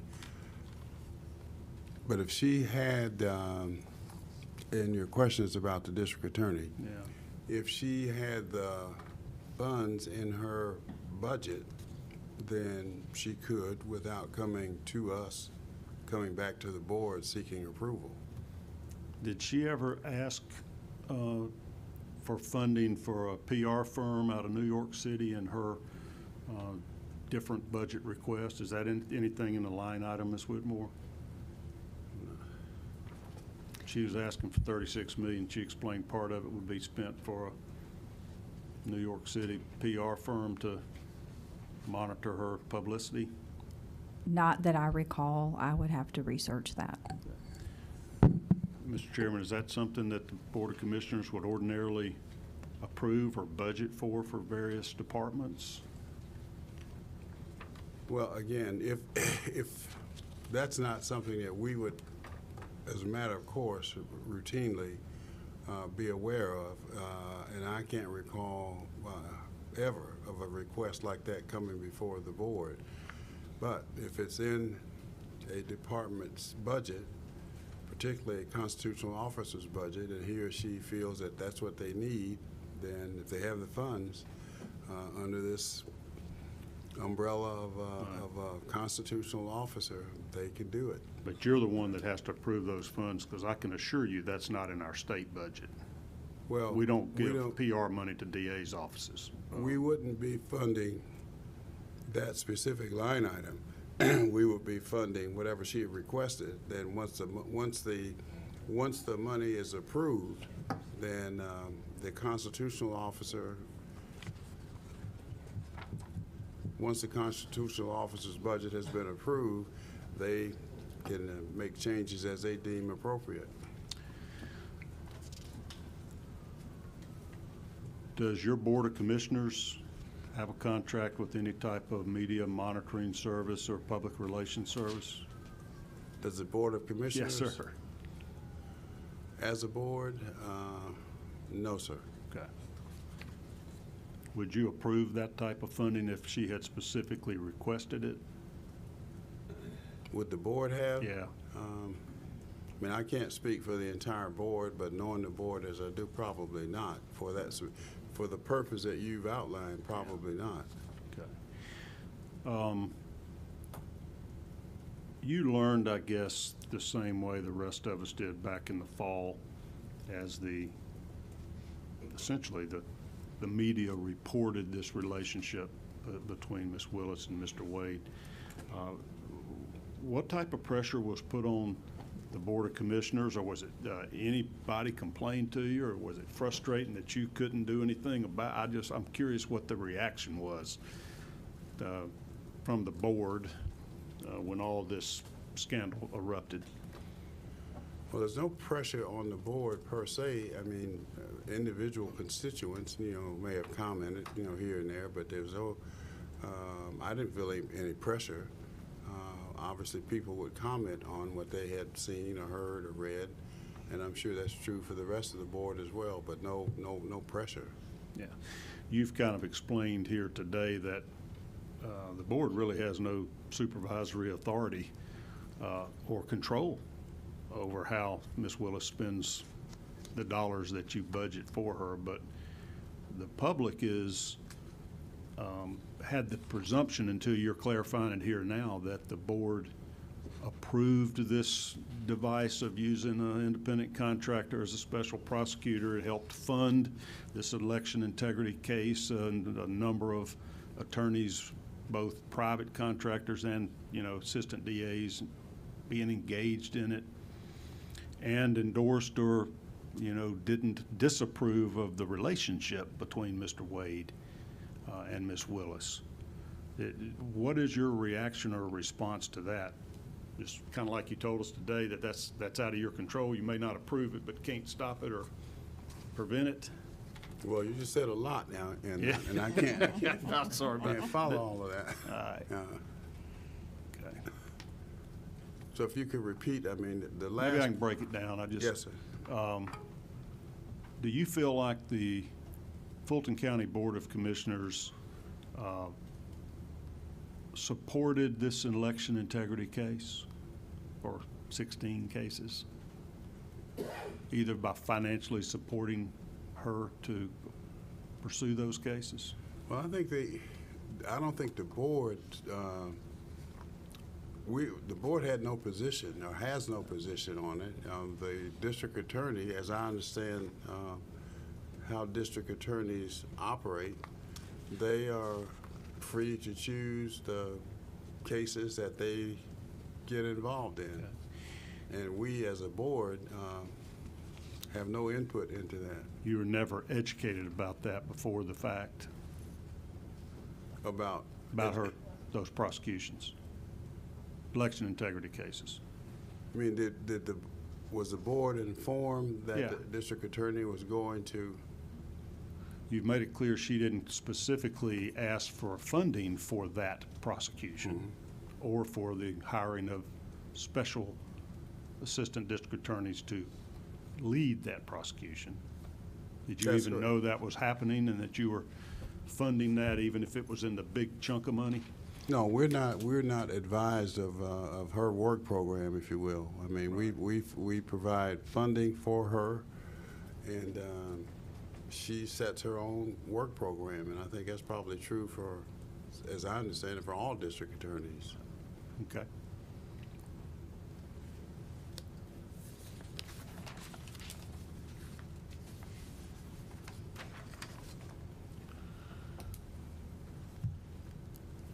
There was testimony before us in previous meetings about Ms. Willis and Mr. Wade making trips to Washington, D.C. to meet with the Justice Department, and in Ms. Willis's part, I think, meeting with the Vice President of the United States. Does, I guess this may not be best for you, but I guess, Ms. Whitmore, were you aware of any expenditures for that? I mean, that was paid for with taxpayer money. Is that something that's reported, or you track that they're spending your general funds to travel and meet with the Vice President and the Justice Department? We do record their travel expenses. I was not and have not reviewed the district attorney's office travel, the details. So I had no knowledge of what her individual, travel arrangements would have been, but their travel requests and transactions are, if they're paid for out of county resources, there is a reconciliation process that is undertaken by the traveler. If they're using the county's procurement card or travel card to pay for the travel, then there is a detailed process that they have to go through for that. But I'm at my level, I'm not necessarily involved in looking at or reviewing any of those transactions. Those type of travel expenses, do they require any prior approval by the county or by your office? Our travel policy allows the elected officials to approve the travel for their staff and to approve the travel for themselves. And you mentioned the procurement card. Is that what we call a P card? Yes, sir. We use both a P card for non-travel related credit card purchases, and then we have a separate card that we call a T card, T for travel. So departments have both, one for basically goods and services and one that is for travel. So the county's policy is a reimbursement-based policy, so the traveler can pay for their travel expenses directly and seek reimbursement, or the county will prepay using the T card, and then the reconciliation process follows the trip. Explain that reconciliation process. Let's say somebody uses a T card to take a trip to California or whatever. it gets charged directly to the county through that essentially credit card? Yes, every department has a single travel card holder, and the individual traveler is required to coordinate their travel needs with the travel card holder.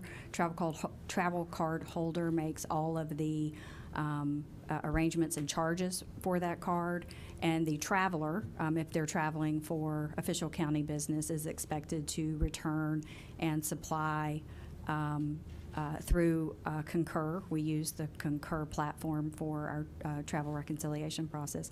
They're expected to provide the receipts, hotel, evidence, if it was a conference, evidence that they attended the conference, and any other receipts that they may have where they are seeking reimbursement.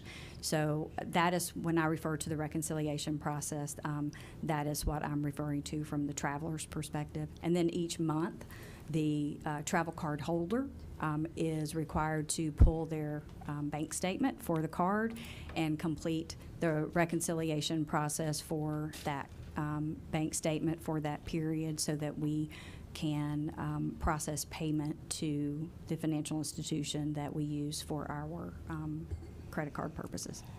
So is Ms. Willis the T-card holder for the district attorney's office? I don't believe she is, no, sir. Okay. So it would be some designated employee of the DA's office would handle that? Yes, sir.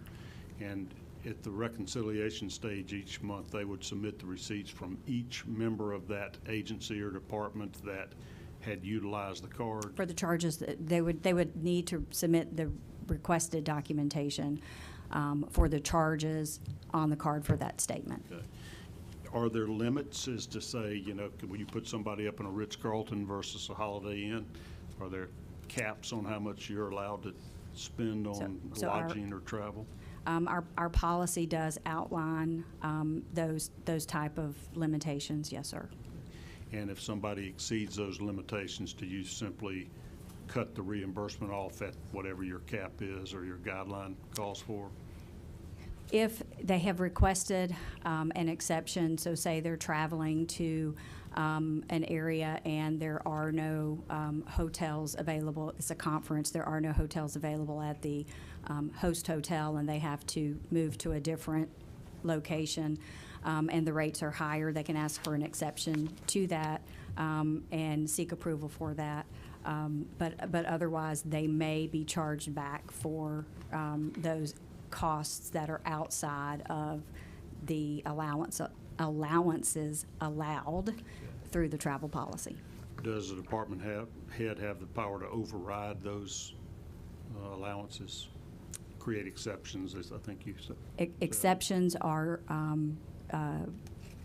required to be approved in advance and by the county manager or his designee. Do these rules that you've just outlined apply to the district attorney's office? These rules apply to anyone who travels using the county's, seeking reimbursement from the county using the county's travel policy or the county's T-card. Who is the custodian of these documents, the reconciliation process and the payments made under the various T-cards and P-cards? The purchasing department is the administrator of the T-card and P-card program. Ultimately, the final reconciliation packages are received and retained by the finance department. Are they under your purview? Both of those are, yes, sir. Okay. So you could get me that information if I properly requested it? Yes, sir. Okay.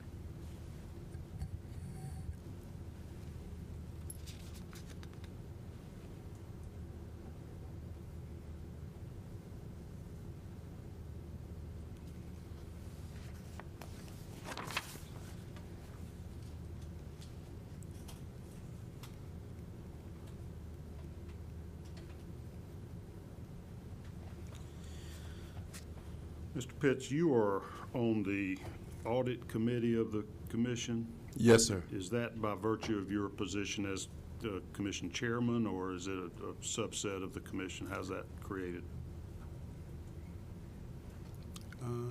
Let's see.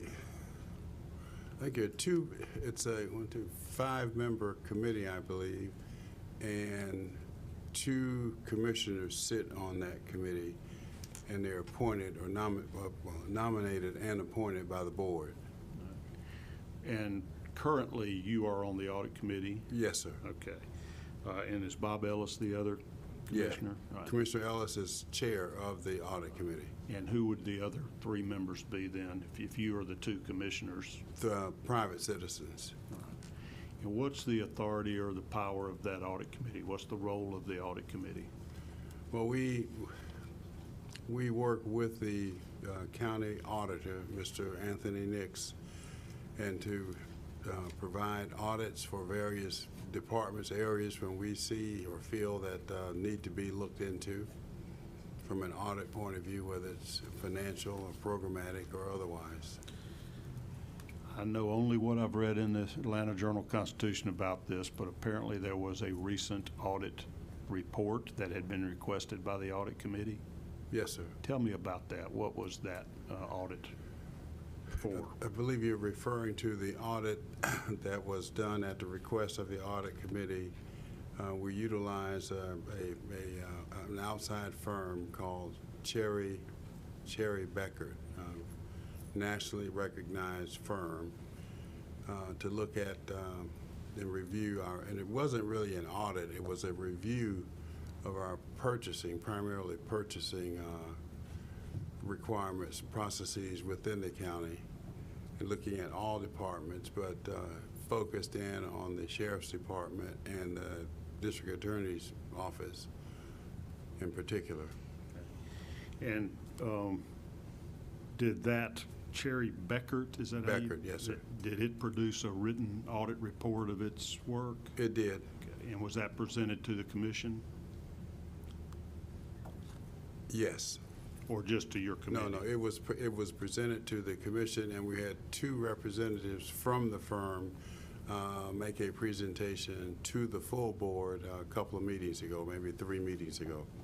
Did this audit reflect any irregularities or improprieties in spending by the sheriff's department? There were, I'm going from memory, we can make the full report audit. Well, it was really a review and not an audit, but it was an audit firm, nationally recognized firm. And again, they focused on the sheriff's department and the district attorney. And there were 2 sets of recommendations, and I don't recall the specific recommendations, but with respect to the sheriff, I think they used a term of, do you remember the term? Was it high? High power. Is that it?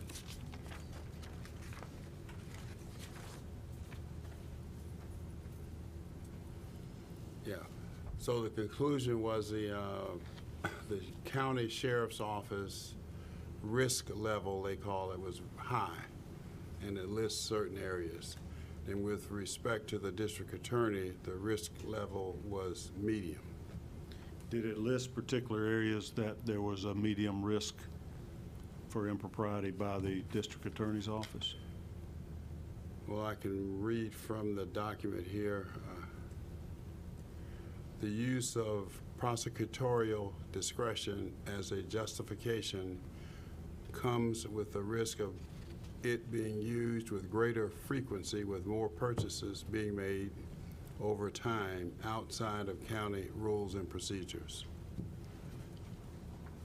And that expenditures that we're talking about? Purchases. Okay, are those purchases using a P card or a T card, or is it identified? Probably a combination of both. Ms. Whitmore? Prosecutorial discretion are typically the items that the district attorney engages in directly. Expert witnesses, if there's any special evidence processing that has to take place. any visual aids maybe that need to be supplied as part of trial, any extraordinary trial expenses. Typically, the district attorney engages and secures those goods and services outside of our county procurement process, which is the reference to the prosecutorial discretion, I think is the word that they use. Mm-hmm. That's correct. Would that include travel expenses for witnesses being brought in from out of state? Those should be following the county's travel policy. It does have a section that deals with extradition and witnesses. Again, but it applies if you're using the paying for it with county resources, seeking reimbursement, or using the county's travel card. Would that include special prosecutors, independent contractor prosecutors? The DA's use of prosecutorial discretion, yes. So that's captured by this category that Yes. the audit report is saying Yes, sir. you got some moderate potential for abuse here. Did they specify any particular expenses that seem to be inappropriate in this report or this review?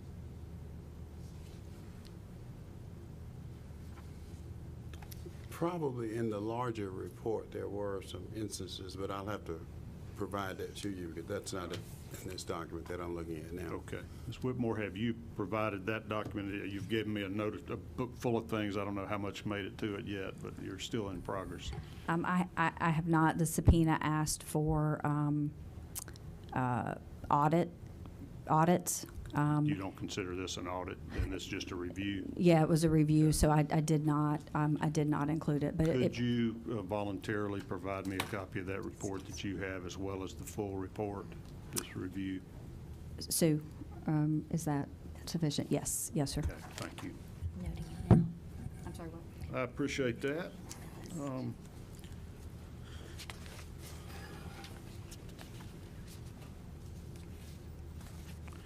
There were a number of references to Ms. Willis having significant expenditures for her personal security detail.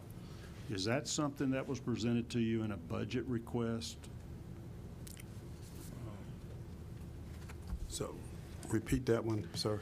There has been testimony before the committee about the district attorney, Ms. Willis, having significant expenditures for a personal security detail that may even travel with her on these trips that she takes. Is that something that was presented to the commission as a part of a budget request, the cost of that?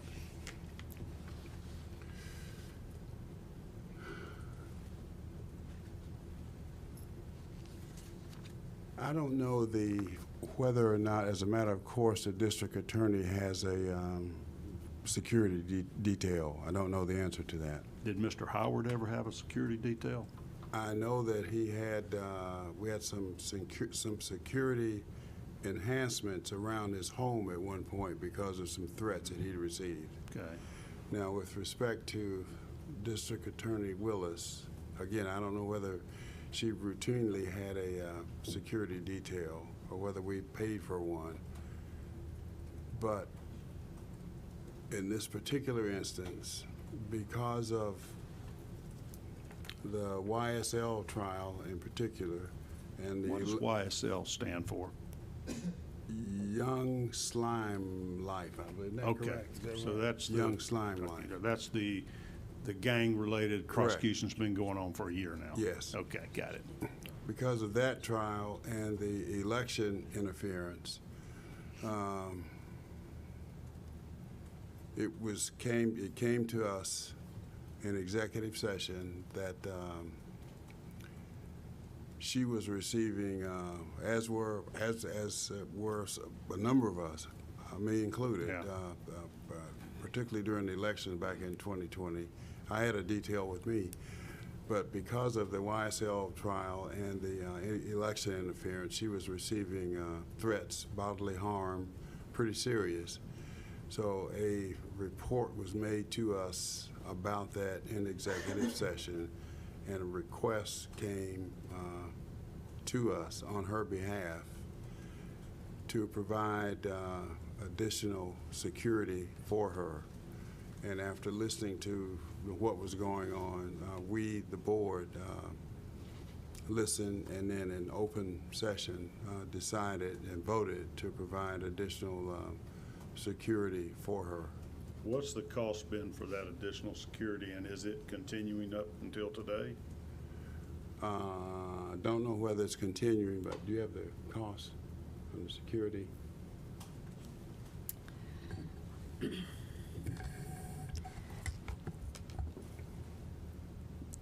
As I recall, the full ask that was presented included relocation, as well as some hardening of her personal residence, and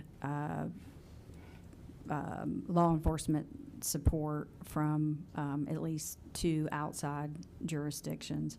I don't recall what all of the amounts were, nor can I tell you that I have seen an invoice from either of those other external jurisdictions. The relocation costs run about $4,000 a month. Was that relocation cost renting her this condominium where she and Mr. Wade would meet? I don't know the physical address of either of those locations, so I really wouldn't be able to answer that question. Do you know who you were making the payments to for this, for the rent? We do. I do not, but I certainly know who we cut a check. Well, I know how to obtain who we cut a check to, Okay. but I don't see those expenses every month. Has that continued, the relocation expense? I mean, essentially, the county is providing extra security at her personal home, but also renting her a separate location she can live in or sleep at. And I'm not going to ask you to disclose that location. I'm just, is that continuing? The expenses are continuing. And how long have they been going on? I believe they began in the later portion of 2022. I don't recall the exact date. I would have to research that. All right. Thank you.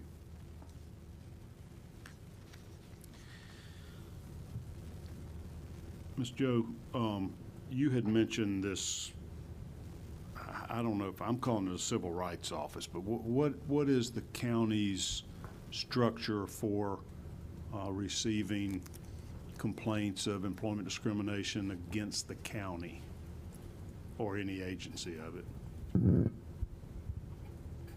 So employees who have complaints regarding their employment conditions have a couple of different possible routes. One of them is DCRC, and now I am blanking on what the acronym stands for, but I think it's the Diversity and Civil Rights Compliance. Okay, so it is. Diversity and Civil Rights Compliance? Yes, we've kind of outsourced our initial point of contact for EEOC type violations internally, and that is done outside of my office. And then at some point in the process, we may get involved later on down the road, but it begins at DCRC. And then we also have a whistleblower hotline that is established that routes to our county auditor. And whistleblower complaints can be investigated in that manner as well. So those are the two by the auditor primary or routes. DCRA? DCRC. DCRC, okay. Is that a confidential process? I would say so. It is confidential even from me at the outset unless it develops into litigation or an EEOC complaint. So it should be confidential from the employee's point of view when they present the complaint. Does the employee's employer learn of such a complaint? Some type of employment violation? Employer meaning their manager or whoever they are, the subject of their complaint? Right. I would not expect that person to be made aware unless and until there's a point in the investigation where that becomes necessary in order to obtain necessary information. Like their explanation or defense? Yes, when they would be made aware of the complaint in order to provide a response. And insofar as the whistleblower hotline, that's confidential as well, I would presume? Yes, under state whistleblower laws, the identity of the whistleblower is kept confidential for as long as possible. And does the county have its own whistleblower policy? The county does also have a whistleblower policy. Is that a written policy? I have not looked at it in probably over a decade. Wow. I believe it's an ordinance that mirrors the state whistleblower statute, but I would have to confirm that. Does it prohibit retaliation against somebody for bringing forth a complaint of impropriety or wrongdoing? Yeah, I would expect that it does include that, because if it mirrors the statute, then it would include the anti-retaliation provisions. So how long have you been with the county attorney's office?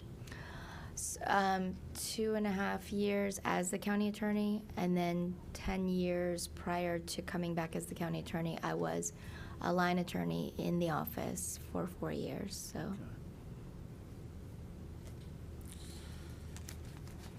What do you make of this constitutional officer argument, so to speak, that constitutional officers are not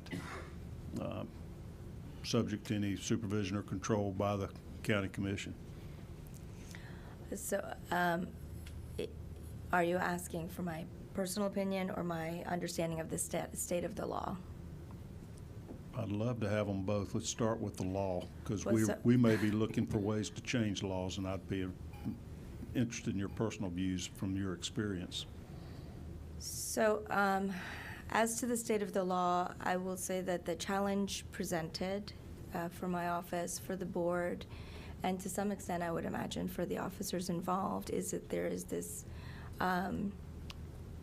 inherent conflict created by the state of the law, wherein there are certain elected officials who are essentially embedded with the county, provided facilities by the county, provided either employees or supplemental employees by the county, equipment by the county, a budget for operations by the county. Those officials must interact with the county, for example, in order to process payment vouchers. They have to come back to the county even in instances where they may have independence or latitude in contracting, for example. They still need to come back to the county finance department in order to get a check cut, in order to pay on these contracts that they may have control over, but they can't cut a check directly to the vendor.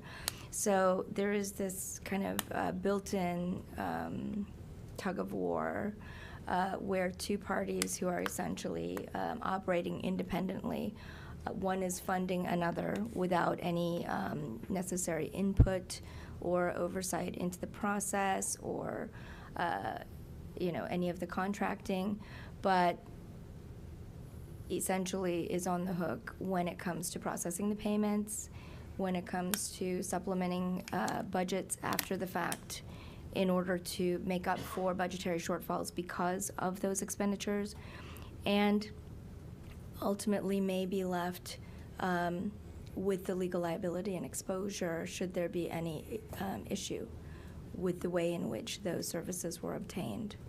So I do believe there are some practical and legal challenges for all counties and elected officials who are in this kind of in-between state where you have independence, but you depend on the county for finances and processing, and where the county has an obligation to fund but doesn't have any control over ensuring any kind of standards or protocols in the expenditure of those funds.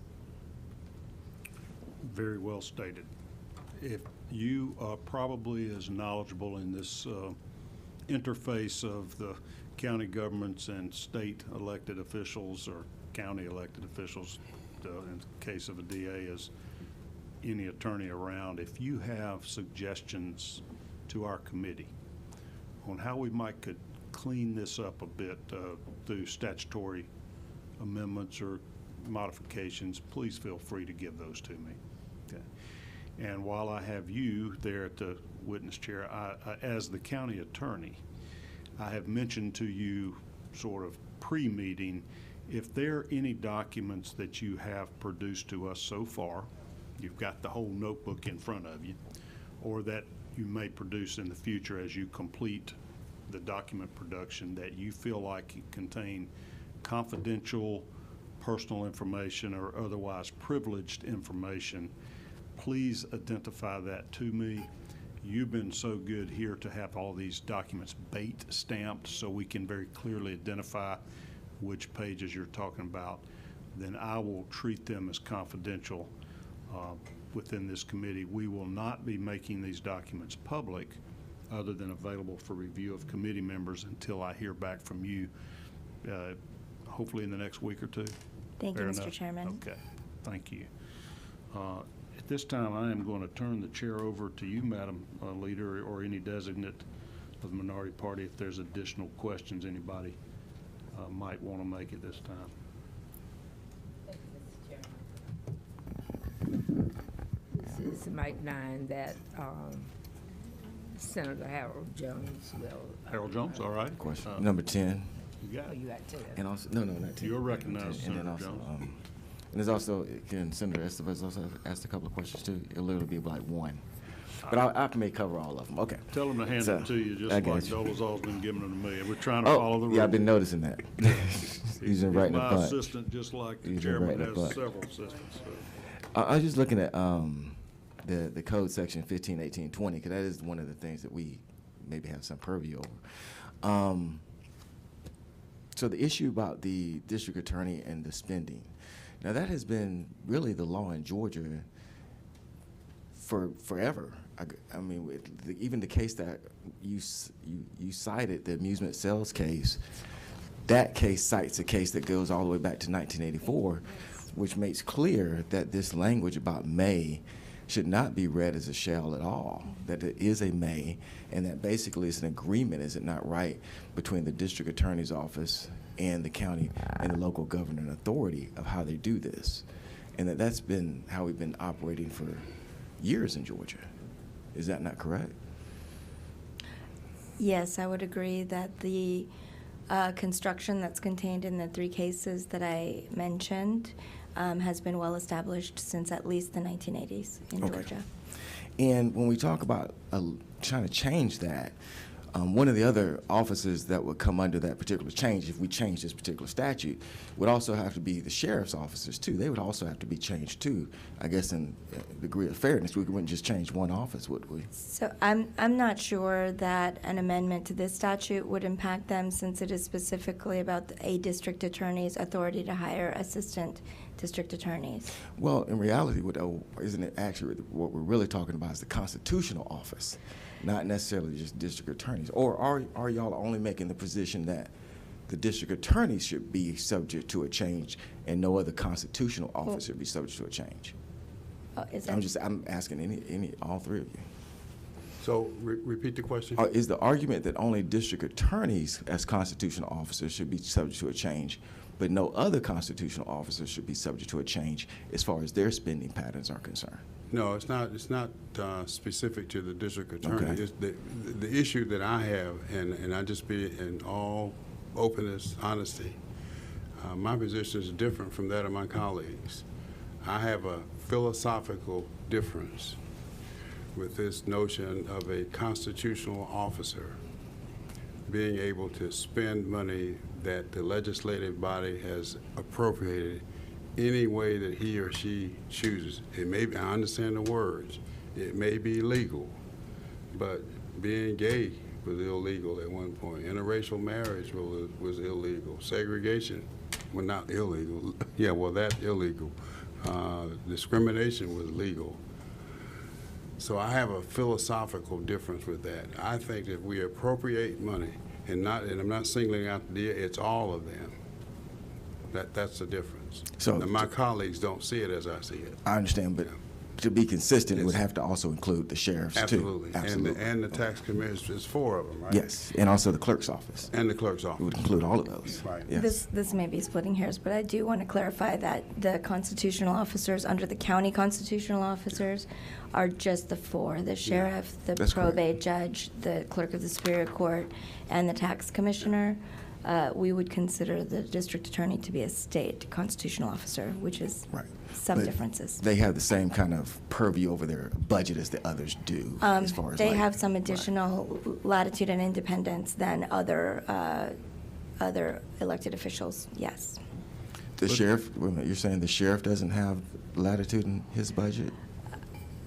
I'm saying that I just want to make sure that we understand that the sheriff and the other county constitutional officers don't have exactly the same independent rights as the state the state constitutional officers. And I'll clarify rather than lump that them all together. OCGA 151820 applies only to the district attorney. Yes. It's by its very, on the face of it, it doesn't apply to clerks and tax commissioners and sheriff's And the departments. statute has nothing, it's not based on the fact that she is a state officer or state constitutional officer. It's just based on the statutory authority of all district attorneys. But Mr. Chair, as far as like when you're talking about the budget process, you would say that those, especially sheriffs, they do have that opportunity to kind of control their budgets. Is that not right? Have they not also used the same argument that you cannot control their budget? Has the sheriff ever told you that? Mr. Chair? Me? Yes. Okay, I'm sorry. I thought you were asking the county attorney. Has the sheriff ever came to you and said that you also do not have purview over his or her budget? Absolutely. Absolutely. Yeah, That's what I absolutely. thought. Absolutely. 100%. The 4 constitutional officers and the district attorney, who is a state constitutional officer. Yeah, the 5 of them there, they all say that. And, Absolutely. And again, my philosophical difference with that is, it doesn't make any sense to me that we don't have, can't tell them, or have no control over how they spend their money. We appropriate the money based upon specific requests, and it's approved based upon specific requests. So when they get it, then they believe they can spend it any way they see fit, and I just disagree with that. And also, just along those same lines, the only thing that's, well, one of the things that's a shell in this particular statute is that the district attorney actually shall be able to actually define the title of the person that she hires or he hires. They are able to do that and also fix that compensation. So that's the only shell really in here as far as this statute is concerned. Is that not right? That they have the opportunity to fix the title as far as the title that they're going to give the other employee that they hire. So with Mr. Wade, is it not right, or anyone else, any other district attorney, they can give them any title that they want to as far as the statute is concerned. That was perfectly within the district attorney's purview. Okay. Which subsection are you citing from? Yeah, the district attorney shall define the duties and fix the title, line 7 on subsection A.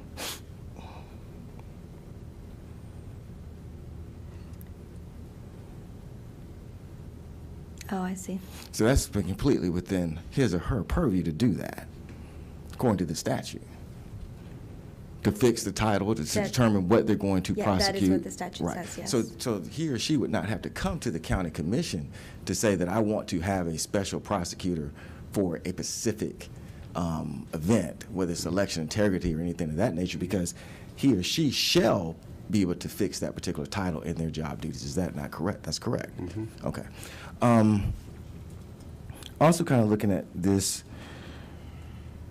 from a liability standpoint, and I'm just curious, from a liability standpoint, if you guys were to start having more control over the district attorney's budget, is there any concern, I'm asking the county attorney, is there any concern from a liability standpoint? Because you know you have a lot of these cases where persons would sue the district attorney, sue the sheriff, but also sue the county.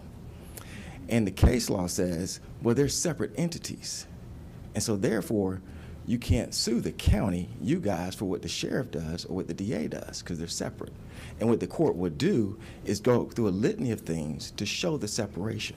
And one of those is that you guys don't control the budget of the DA or the sheriff. would there be any concern that that separation then would leave?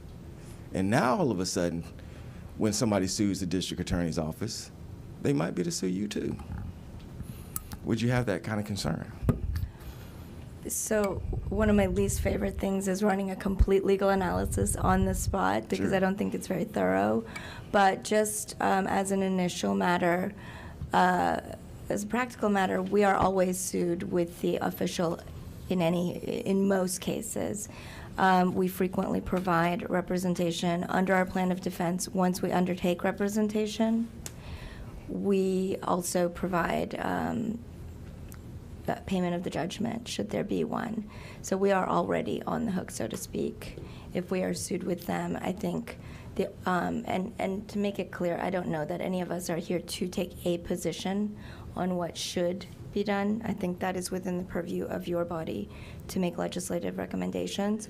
But an argument in favor of more control might be that if we are on the hook for the liability, that it is, we don't have any control over the actions of the officials who are generating the potential liability, but remain on the hook for providing defense and also payment of the judgment.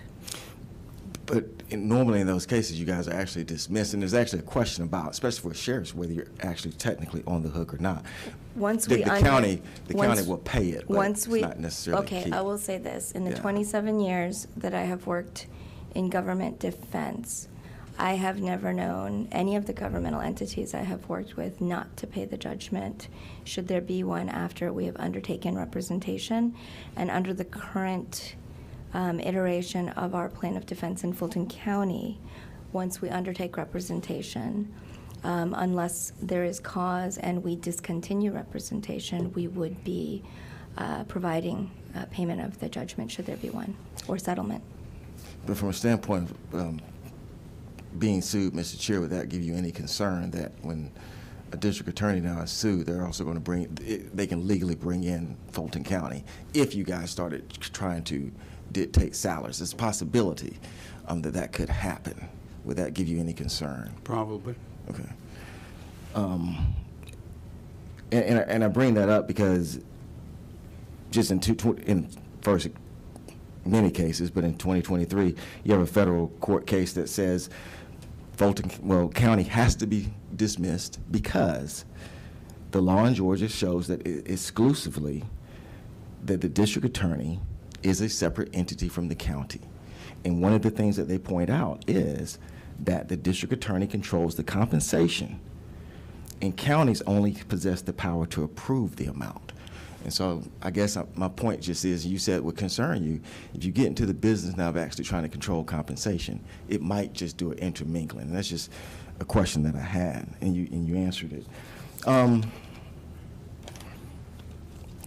Someone had spoken about the open checkbook. Can you kind of tell us about that? That you were saying that you could go online about the open checkbook.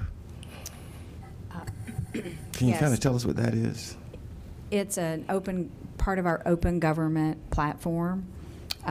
If you go to the county's website under Inside Fulton, it's like on the far right, Inside Fulton, scroll down from that, you'll find a button that you can press that will take you to our open government platform. We have open budget where you can go and look and see what the budget and actual expenditures are. Open checkbook, I believe it goes back 5 years, includes vendor payments. It's updated. Currently, I believe it's updated on a weekly basis. But that information has been out there for a while. In fact, go ahead. We've had a service interruption as a result of our cyber incident, so we're just now, in the last week or so, been able to bring that back online. Yeah, because my colleague over here is totally fascinated by it, because you can actually pull up every every law firm or whatever that's getting business in real time and see exactly what their bills are, can you not? You can see their payments, Right, yes. right. You can actually see their payments amount up to, I believe, you said it's updated weekly.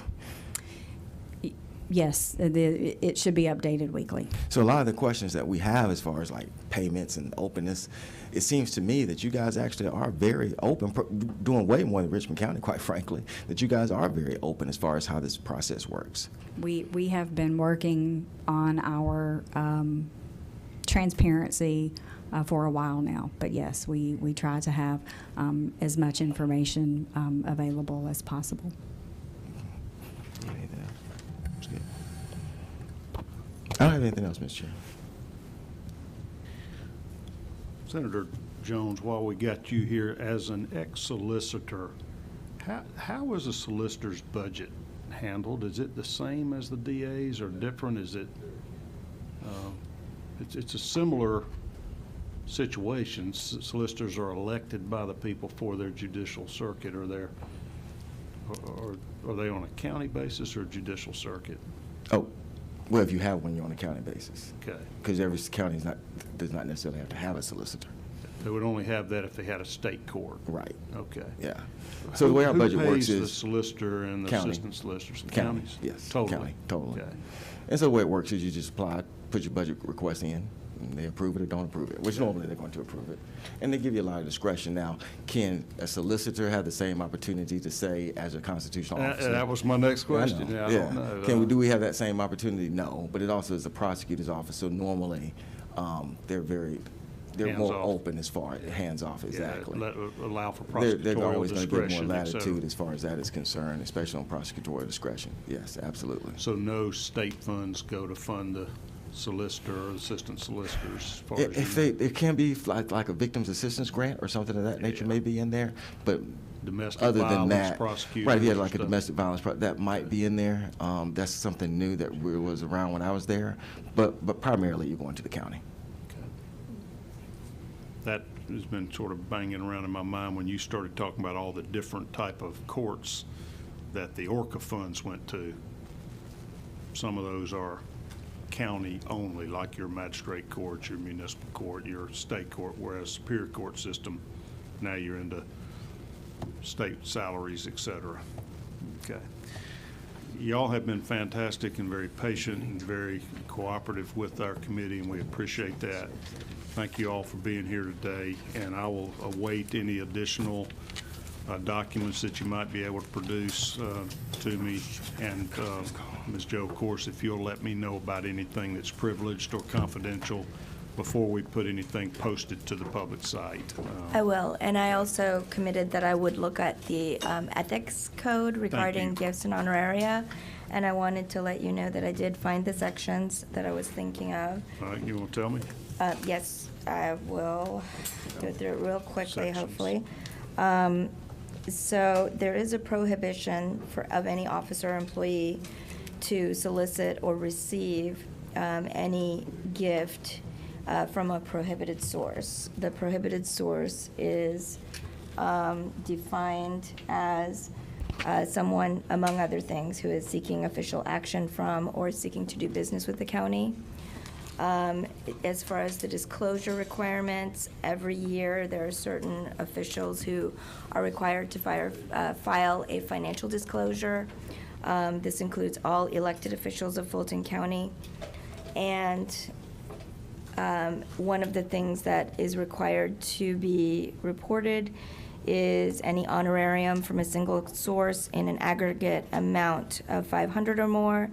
And it also includes going back to the $100 or less for nominal gifts that are excluded from the prohibition. If you receive something of value of $100 or more, that should be included in your disclosure as well. Does that have an ordinance number? Yes, it is. Code section number? It is Code Sections 2-67 and 2-69 and 2-79. All of those are part of our ethics code that are codified as ordinance for Fulton County. What do you call the disclosure form you mentioned? I guess it's a gift disclosure, an honorary, or whatever.